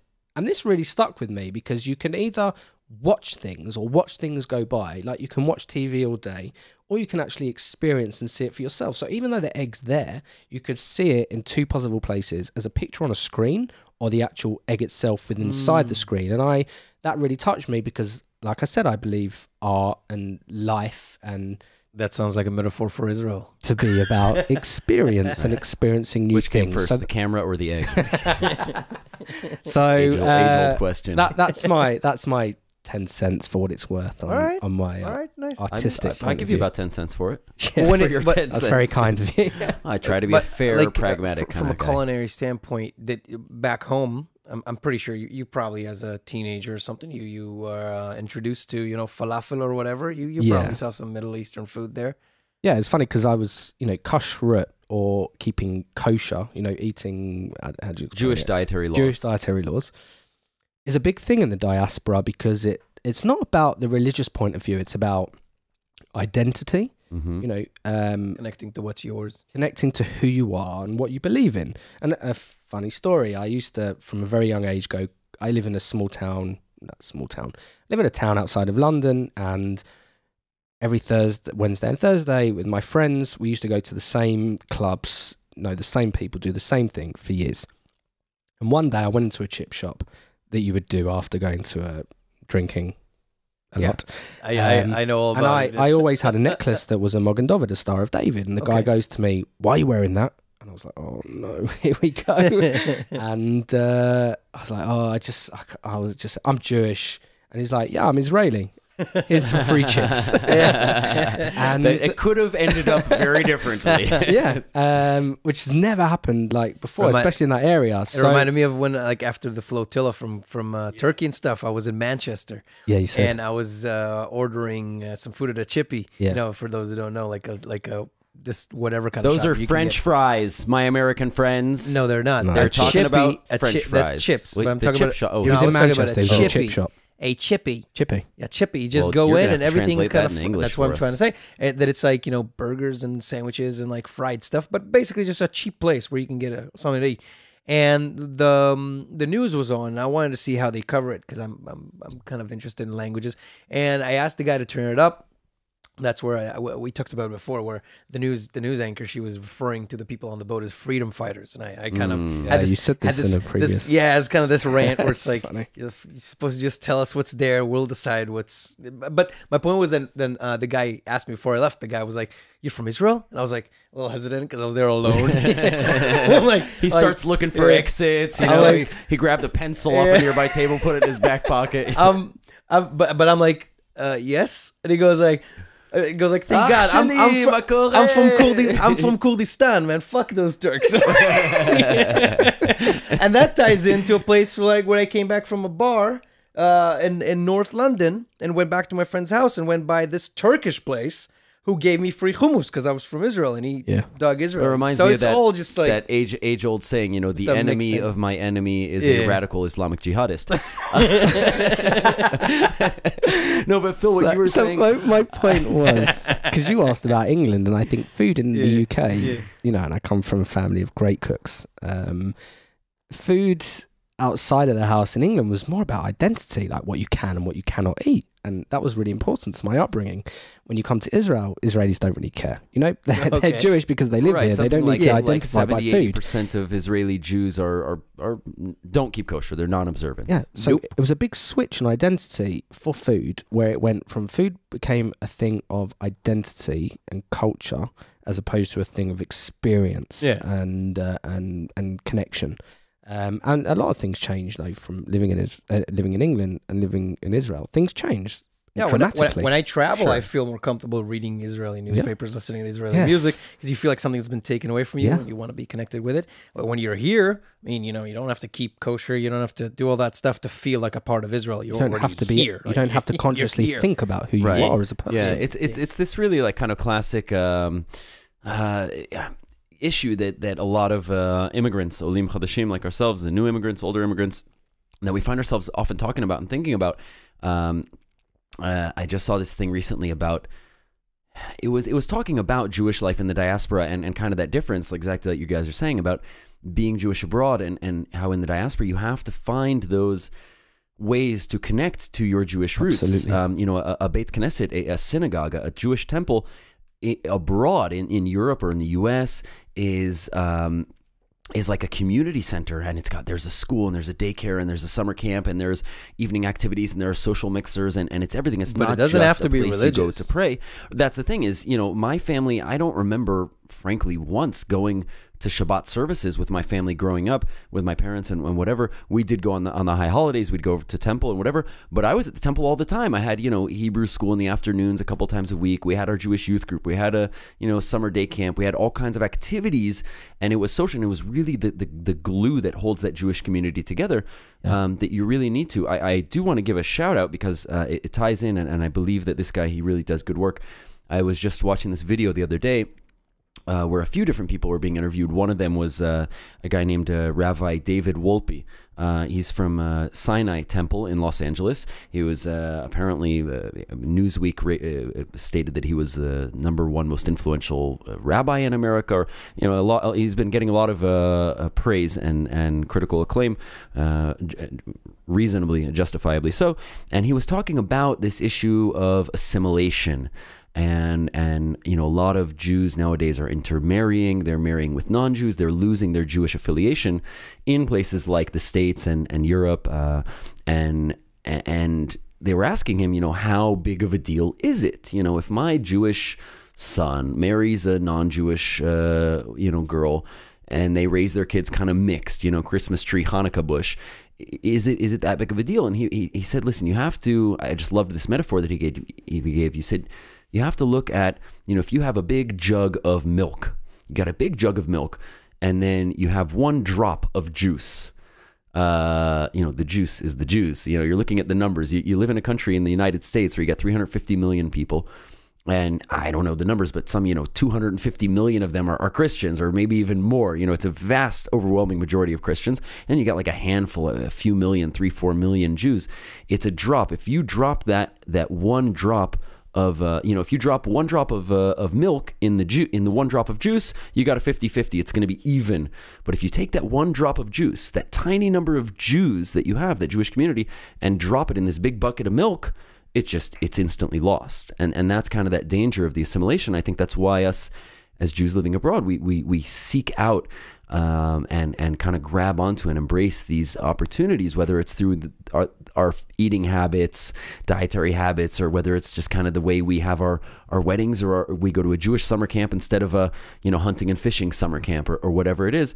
We look for these ways, and I think it's a really fascinating kind of paradigm of Jewish life in Israel and Jewish life abroad. Yeah. And there are, I think, far more differences than similarities, and it's always something that's really fascinated me.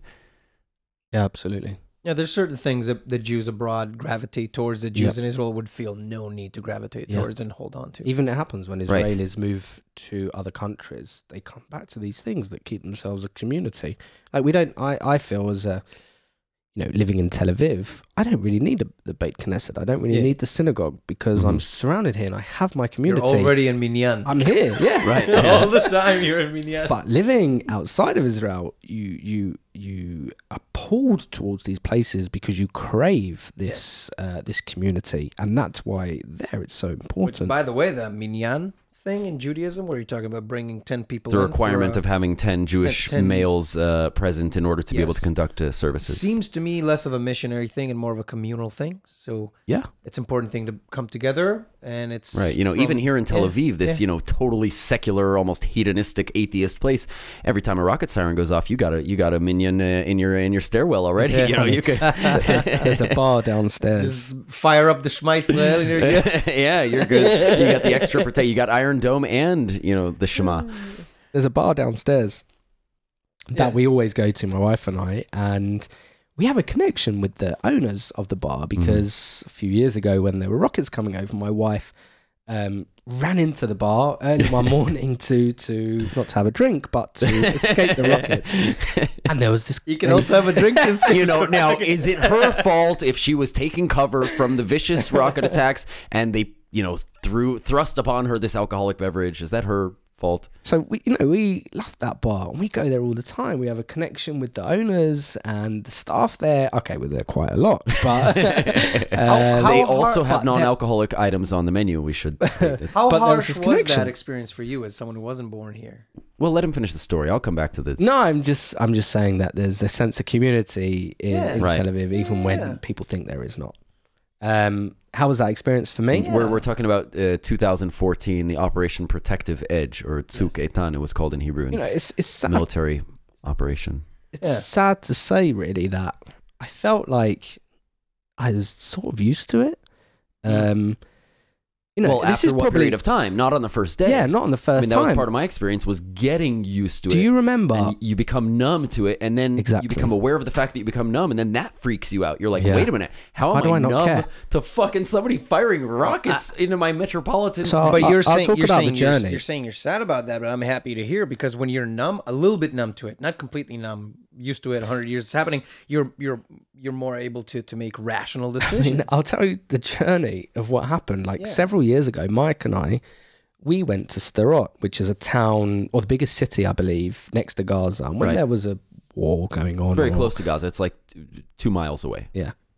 We went there to volunteer during this difficult period in time. And Mike and I went there, and we with a couple of other friends, and we actually had an amazing experience. We spent the weekend. We babysat these 2 kids that were deaf, and therefore they couldn't hear the alarm going off, and therefore they didn't know when and when not to run. There were 3 kids in the family, and 2 of them were deaf and mute. Yeah.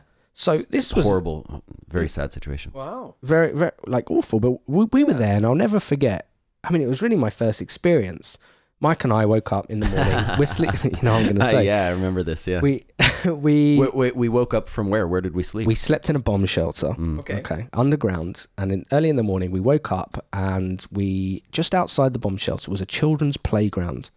And Mike and I, we made ourselves a coffee, and we went and sat on the swings. Right? It was on the swings. We're sitting on the swings just outside. Yeah. And I don't even know what time it was to have a coffee, and we'd never really been in a serious alarm before. Now, all of a sudden, the alarm went off, the Seva Adom, the code red. Right.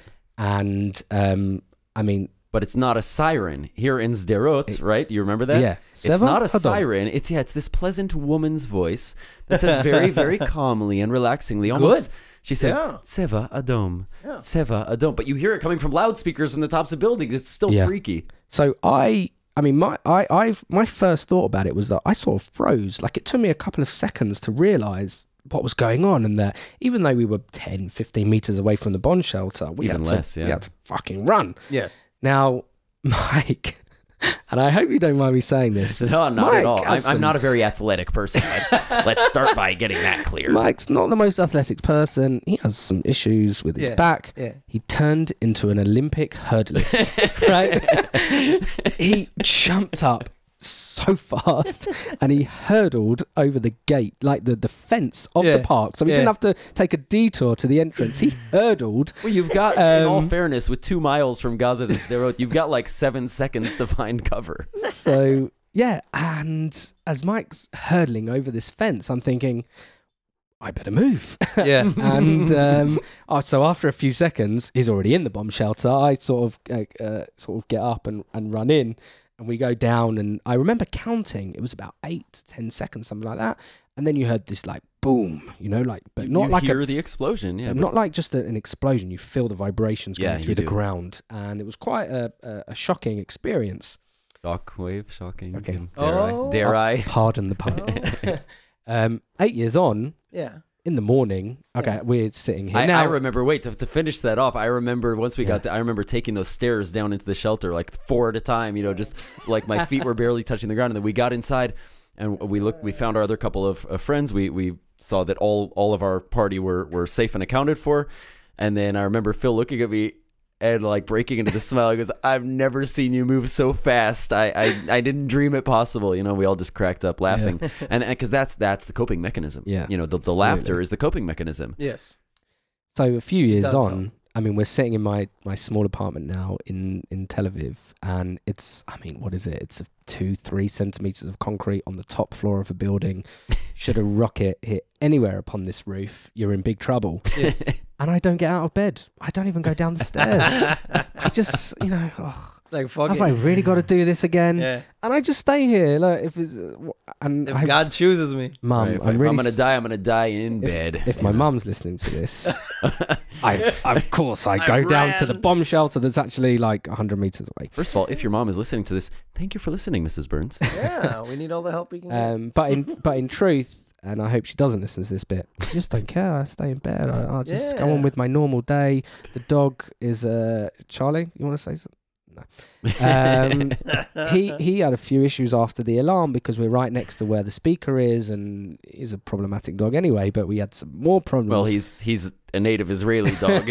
So kind of. We actually had some kids from the surrounding Gaza Strip settlements, and to be clear, the Israeli towns, towns around, that are close to the border with Gaza. Yeah, so my dad always had a soft spot, and whenever there's anything wrong in the south, he invited, past tense, on behalf of the kibbutz. Yeah, and they stayed in some of the children's houses, the Bet Yeladim, the kind of places where kids they have kind of the after school daycare, kind of like a daycare kind of situation, summer camp, and those kids can't really fall asleep at night because it's too quiet.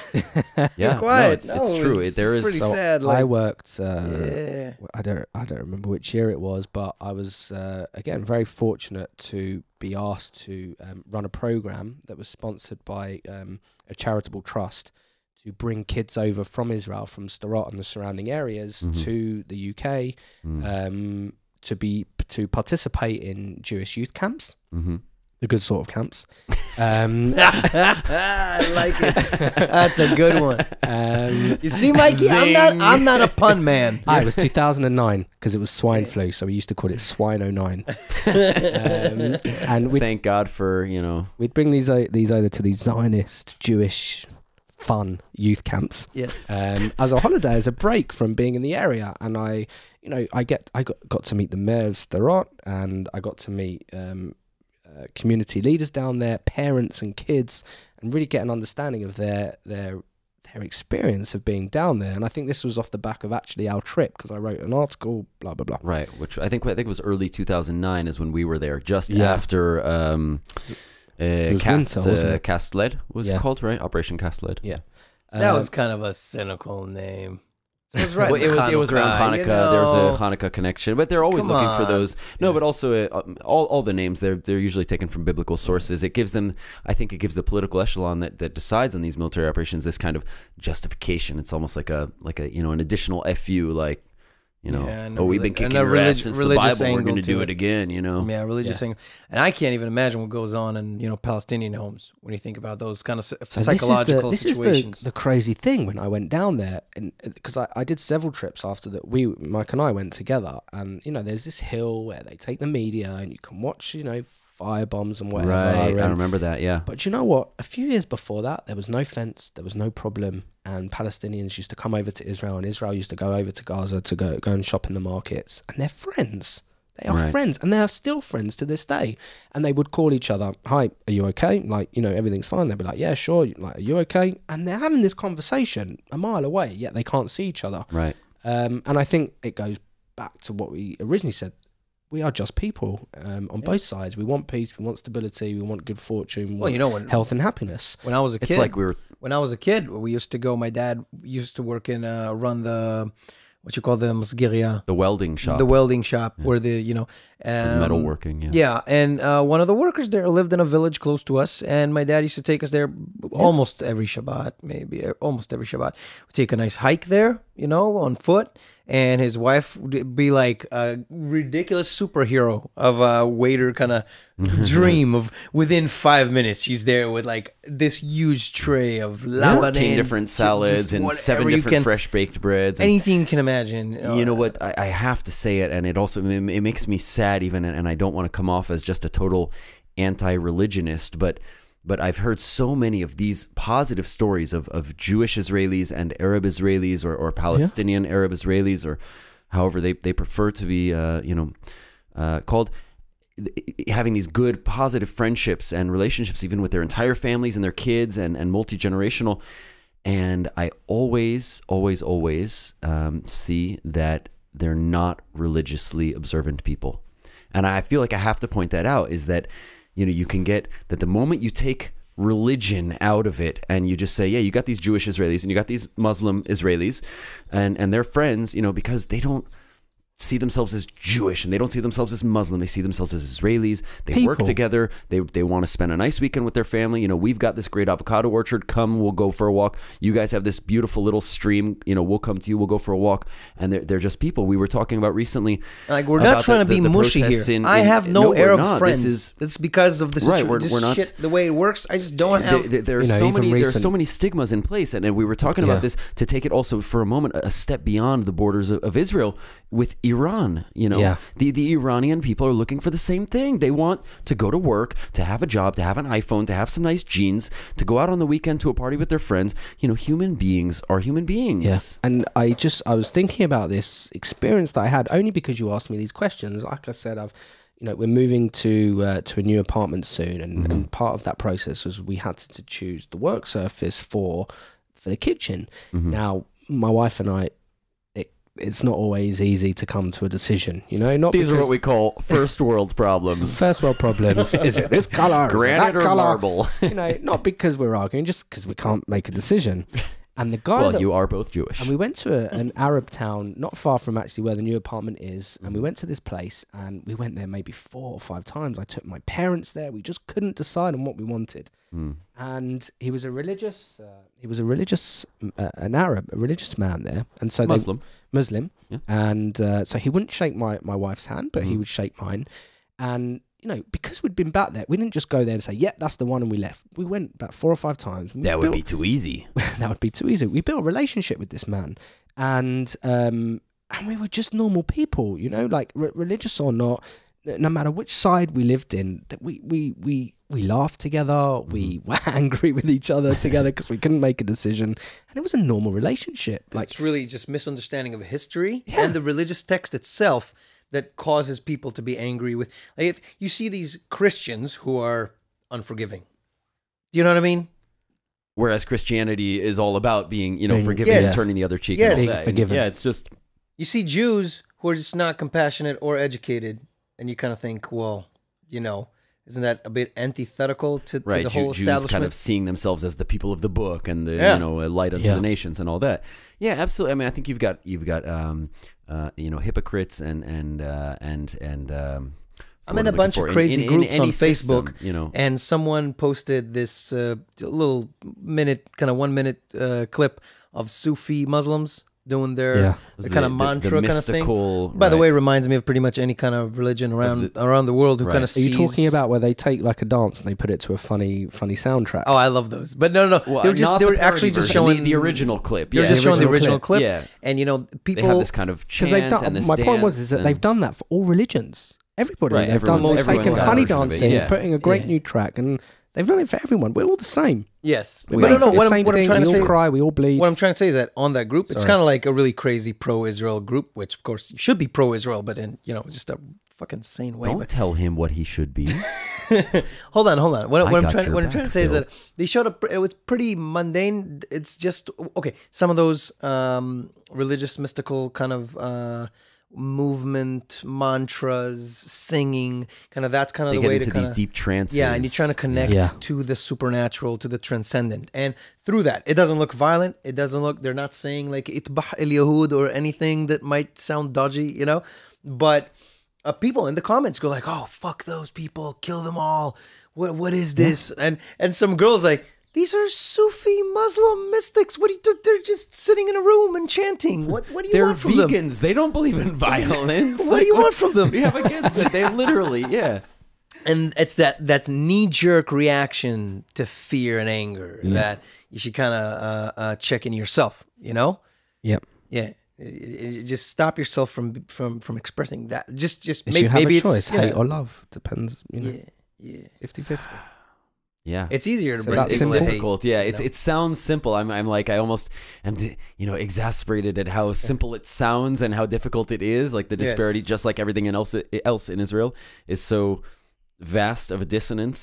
Between how simple it sounds and how difficult it actually is. We usually ask our guests like their favorite artists, but I think that with you, maybe we should say like, what's your favorite food form? You know, in Israel. Oh, I thought you were gonna ask him what's his favorite form of like. Hang on. You don't want to do any favorites. Whilst you're asking me a new question, Yeah. I have to pee. Oh, Do let's it, go. do it, Yeah, do it, yeah, I yeah, gotta do do it. it too.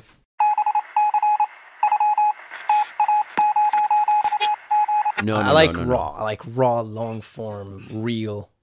Because real, if you're not real, you're kind of hampering yourself. You're setting yourself up for this same kind of format. Even with the mistakes, people will appreciate that as being natural and being real. To a certain degree, so long as it doesn't. If you're always interfere with. and we're kind of back, but I'm saying if you always are just this happy camper, then you can never not be. And if that's there's certain people who are, let's say, like video game streamers, for example. You're not going for a video game streamer to remember what Trump said. You're going into it because you want to escape what Trump said.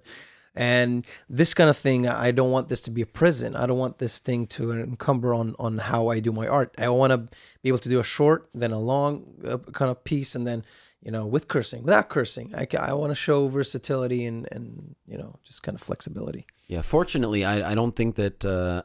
Excuse me. I know that I know both of your grandmothers, and I don't think either one of them will be listening. So you've kind of got the luxury of being able to just I'm very How sorry long to hear is about it, dear? Hey, it's My You grandmother- don't run to the bomb shelter. My grandmother, my grand dare you. keep calm and carry on. My grandmother is like, what time is it? We're like, Grandma, what the fuck are you gonna be doing? There's nothing for you to do. Are you What missing time an is it, Grandma? apartment? You don't know what year it is. Yeah. Fine, it's 12:15. What did that help you at all? In all seriousness, though, this has been a lot of fun. We talked about I'm enjoying a myself. lot of really kind of positive stuff. We did talk about a lot of holding on to hope and believing in the possibility of things being better than they are, in the goodness and the decency of humanity. Yeah, 'cause what are we here some of for? those To beautiful- fucking make Hey, you I'm in feel the middle even of a fucking shittier of a poetic thing? fucking thing here. That's why I've been breaking. It was too clean. I can't wait for the Motherfuck. outtakes. It was too Go on, clean. please continue. Damn it. Fucking hate this guy. We talked about and we did talk about also some of the very difficult challenges that we have facing us, whether as Israelis, as Jews, as human beings, as citizens of the universe and the world. But it has been a lot of fun, to kind of experience both those highs and those lows. What we do also like to get in and just kind of break the flow of all the structured framework of the questions and the episode notes and the time codes and all that, is to get into just a little bit more of a personal side of things, and to throw our listeners a recommendation. I famously once recommended a mountain, a volcano in the south. He surprised me, man. That was out of the box. Where was that volcano? It was in South America. Whereabouts? It was over on towards the west coast, like on the southwest part a of specific country, or it was even more specific than the country. It was in the town of Pucón. yeah, but where's it was called Pucón? Where's Pucón. that? It's Which country? It's in the country of Chile. Chile. I laughed out loud when I was listening.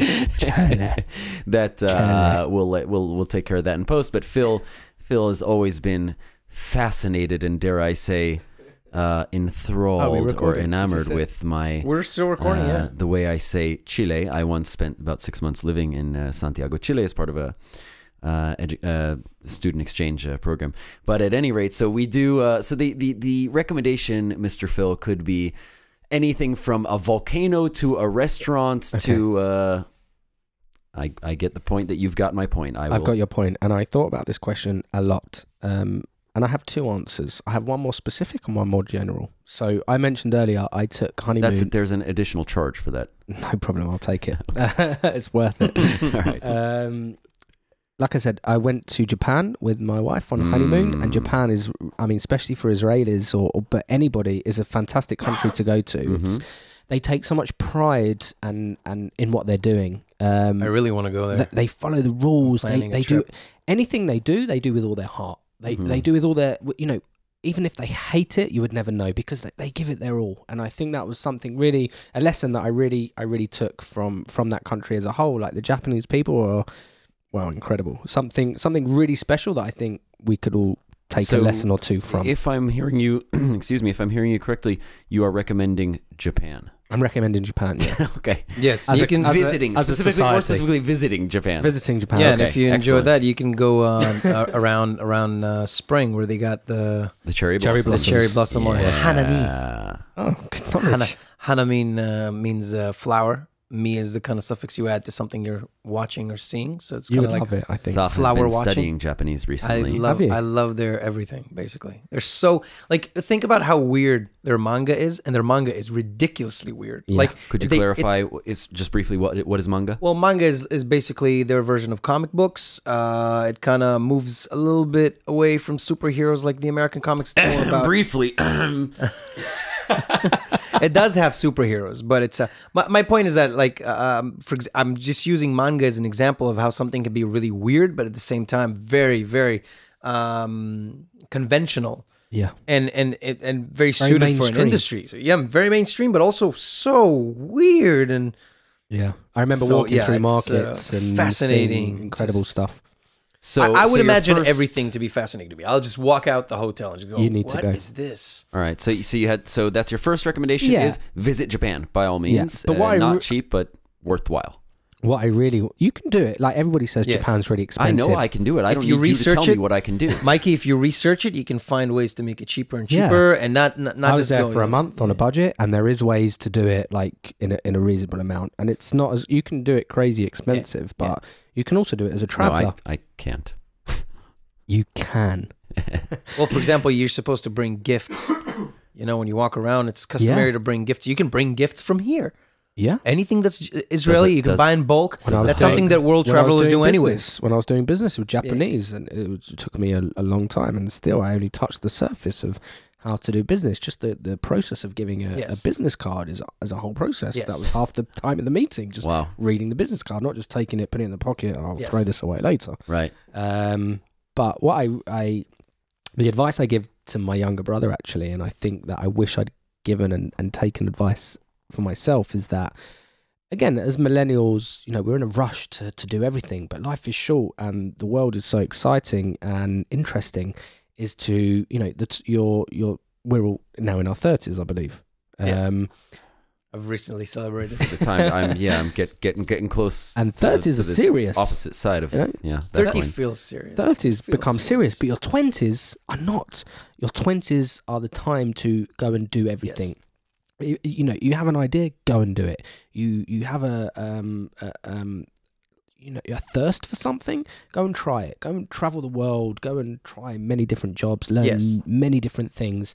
So it's not just about. My point is, it's not just about one thing. But for a young person, you regret the things you don't do. yeah, for a young person listening to this, you know, that you finish university or you come out of the army, or you know, you're young. Like life is gonna get very serious very quickly, and take the opportunity of your 20s. That is a very important decade to go and do whatever the fuck you want. Mm-hmm. Yeah, because they try to convince you that you got to invest 100% of your 20s in building for the rest. Which I don't know if you can take it from me as advice not to do so. But you went out and you had like thoughts and ideas and Yes. things you wanted to go and explore. And you I also had did that. I also had a very long period of recuperation after my army experience, which I'll talk in a different podcast. But I had a long period. It feels like a very long. It just I took think most of my 20s took on just recuperating from that experience. But part of that, I think that part of your having been a good friend of yours since basically you were about 21, just got out of the army.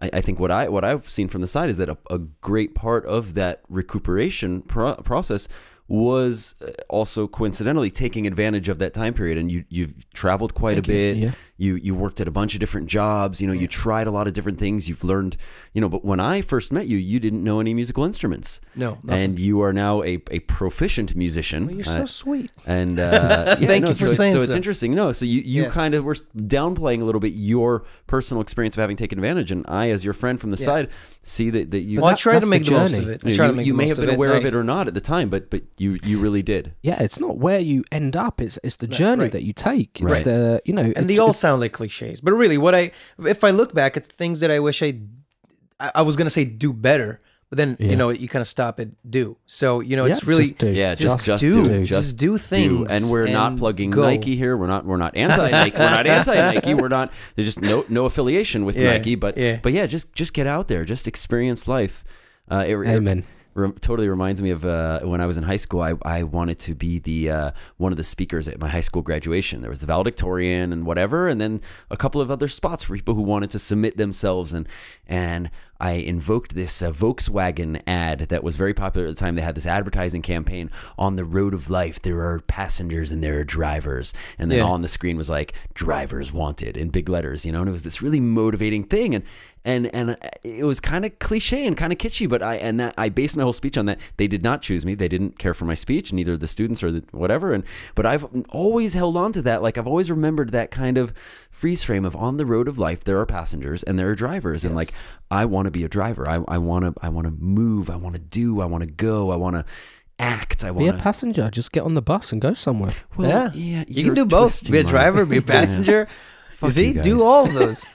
Be a casual observer. This be podcast detached, sucks. Don't listen ironic, hipster. It's okay to be a passenger. Seriously, just be a passenger. Yeah, like you can, because passenger means you're going somewhere. It means you're doing something. I agree. I in agree. the bar of I life, was- in I the was- bar of shit life, ad there is not only There, whiskey. in the bar of life, there are sober drivers and there are people having fun. Have fun. Yeah, that's it. On that note, would you like to leave us with a recommendation? I would recommend doing far less alcohol and drugs than we make it seem that we are in favor of doing, because it seems like we talk about that way more than proportional. Yeah, I barely do anything anymore. That, of course, was all filler for me once again. Advocating AA. Famously not having we haven't talked about drugs. taken my own I'm advice. a bit upset. And We haven't. Oh man. We but that just can. leaves you know, for next time. it does leave food for thought if there's any potential in the future of getting you I was back in trying for to find a another- segue for it. for We were another like, episode. like the best one would be like, you know, Trump. So okay, so how you kind of forget about Trump is doing Let's drugs. go over here. Well, listen, I'm myself being from Los Angeles, California, and just 5 days ago legalized recreational marijuana, having become gone into effect. And thank you very much. Gone into effect. So there's certainly plenty to be talked about, whether you're for or against, or you worked just in medical stupid. marijuana. I touched upon it. The company where I'm working at now, we do a lot of we work in pharmaceuticals for donation, and there was a project that I worked on earlier this year where we gave a presentation to the vice president of Malawi to grow marijuana for the purpose of export. Just a brief background: Malawi is one of the biggest producers of tobacco in the world, which is actually declining, and actually one of the biggest exporters of marijuana, but illegal trade. So Malawi wowie kind of thing. Malawi.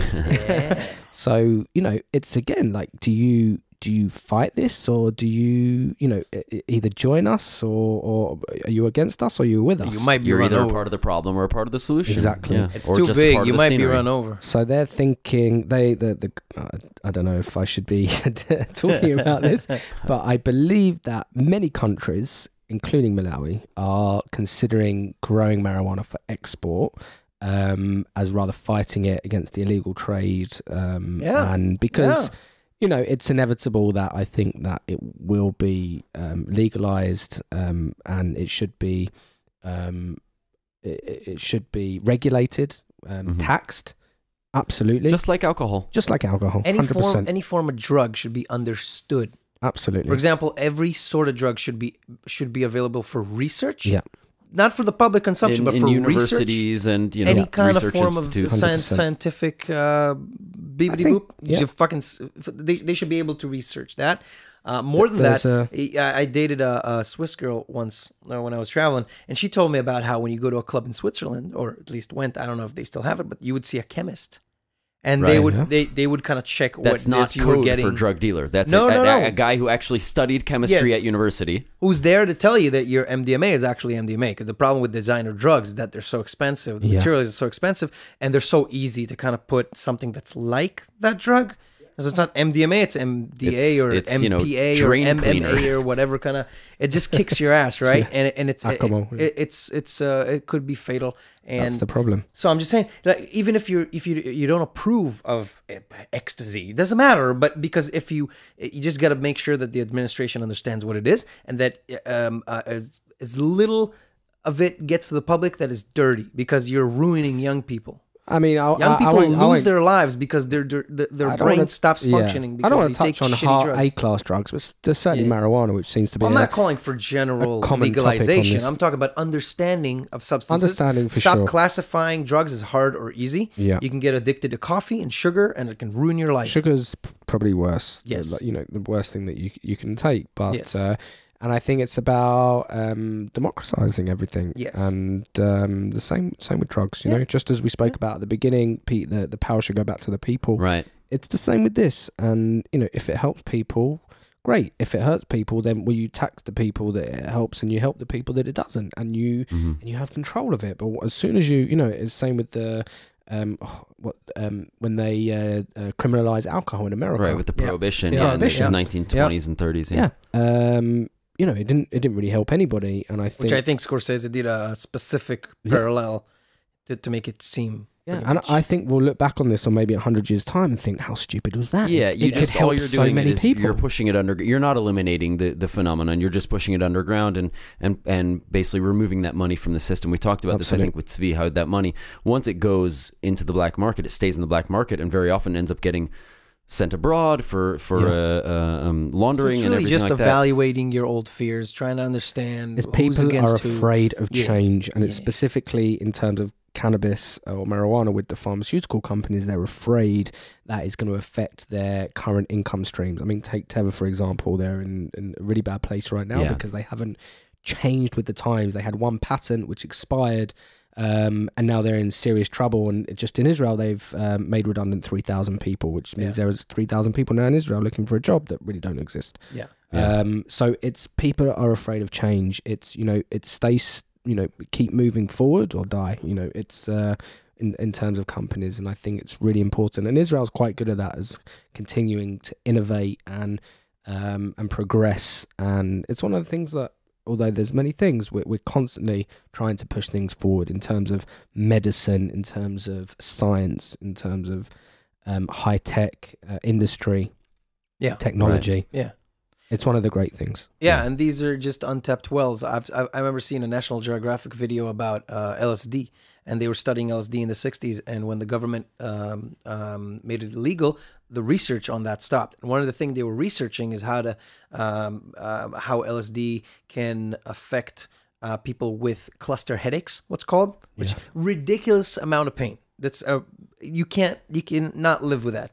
And they found that it's, you know, in a clinical study, they found that it was highly effective for those with LSD, which is interesting. But what's more interesting, they were working on an LSD without psychoactive components. Yeah. And they closed the door on that. I'm like, well, this is just a pill you're basically developing. It's not even psychoactive. Yep. And LSD is highly psychoactive. So we're talking about something that's not psychoactive you can give to the people, and you know, this is the kind of thing I'm talking about when it comes to research. So we're not sure about the general public and how it will affect whatever, but research it behind closed doors. Yeah, make sure people understand what you're dealing with. It's all. There's even a conference in Israel just about medical marijuana, and I really think if it helps people, it should be really looked into. Well, I have a family member who recently, a couple of years ago, he died from complications in Crohn's, which developed terminal cancer.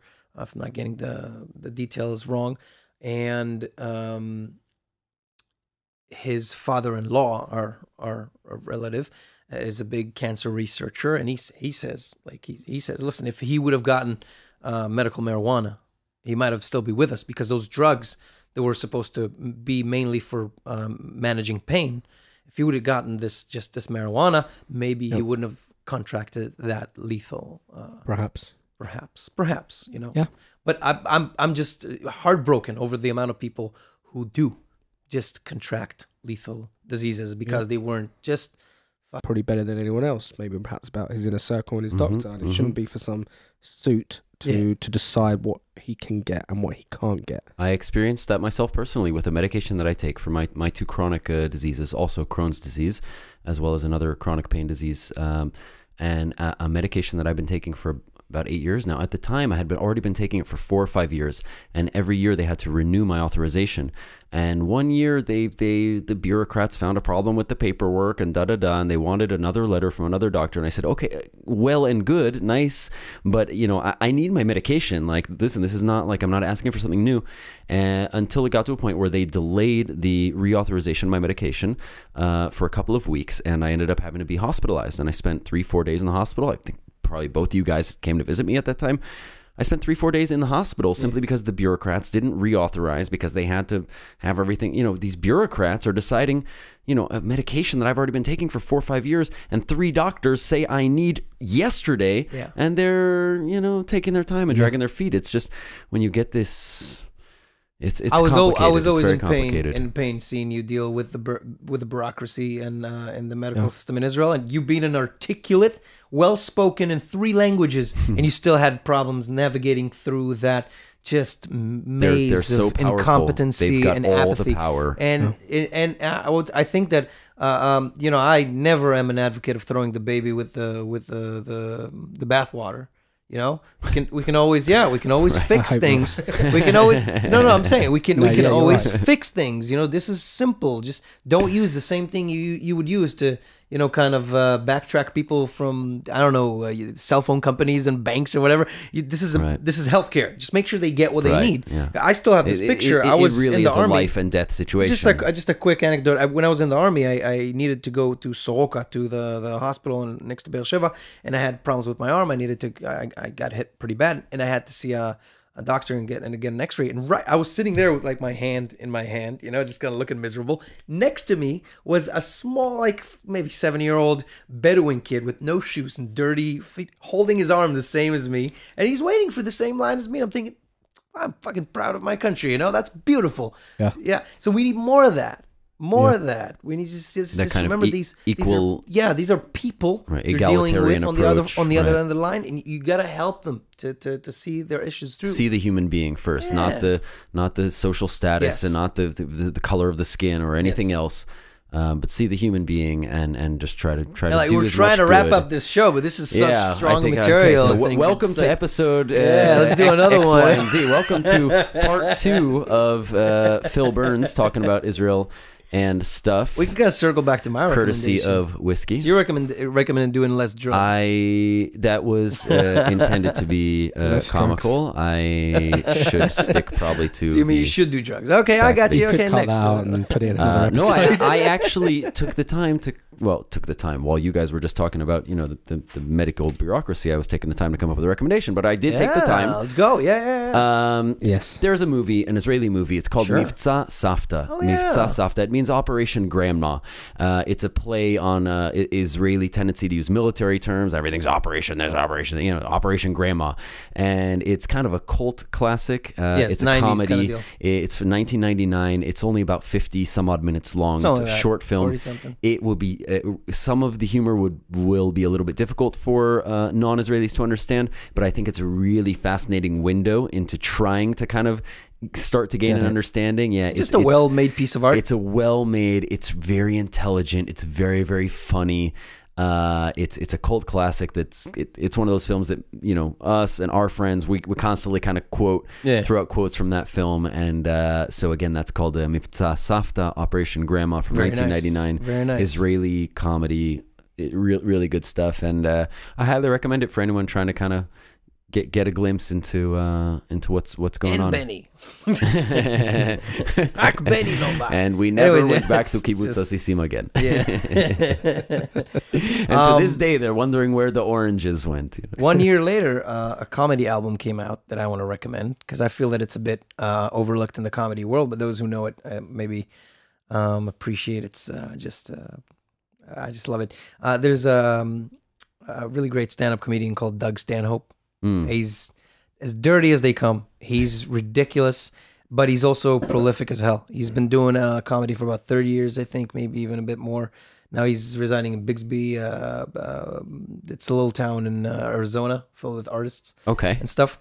And it's called Something to Take the Edge Off. He did a collaboration with this acoustic guitar player, Henry Phillips.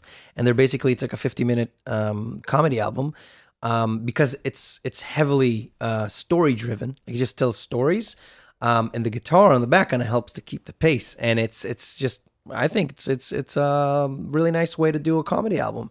Outrageous and interesting. Yeah, definitely just check it out. Doug Stanhope. Doug Stanhope. Something to take the edge off. Something to take the edge off. I don't know where you can get it. I just saw it. I think it's on. You can find it on SoundCloud, because he's pretty much anti big business kind of deal. He's kind of an independent. Always been. I respect him for that. Well, one of my other recommendations, I was thinking about, I was debating between Mivtza Safta, and there's this really cool program that you can use to find stuff that you're looking for. It's You know where this is going. All right, yeah, I'm gonna quit while I'm ahead. So, Phil, this has been a lot of fun for all the highs and all the lows and all the kind of emotional stuff and all the fun stuff and all the whiskey. Thank you so much for participating. No, thank you. I think that we may or may not have to see you again in the future in the studio. We can do one in Hebrew. Challenge you. That'd be awful. It would be awful for you and fantastic for our listeners. Yeah. So you gotta, everything's got two, or as you said, three sides to the coin. Yep. Reminds me of that old joke. What do you get when you put 10 Jews in a room? 11 opinions. 15 opinions at least. Yeah. You were being nice. You're taking the diplomatic route. Really, thank you so much. It's been a good time. No, thank you very much. Always good to talk to you, and best of luck to you with the new home and with the missus and all that good stuff. Great. And I guess until next time, this has been Talking About Israel and Stuff podcast. Hell yeah. And thanks again, as always. Guys. Thanks, guys. Give us a like, share, comment, subscribe, whatever you can and are willing to do. We appreciate it, and we'll see you next time. Yeah. Bye. All right.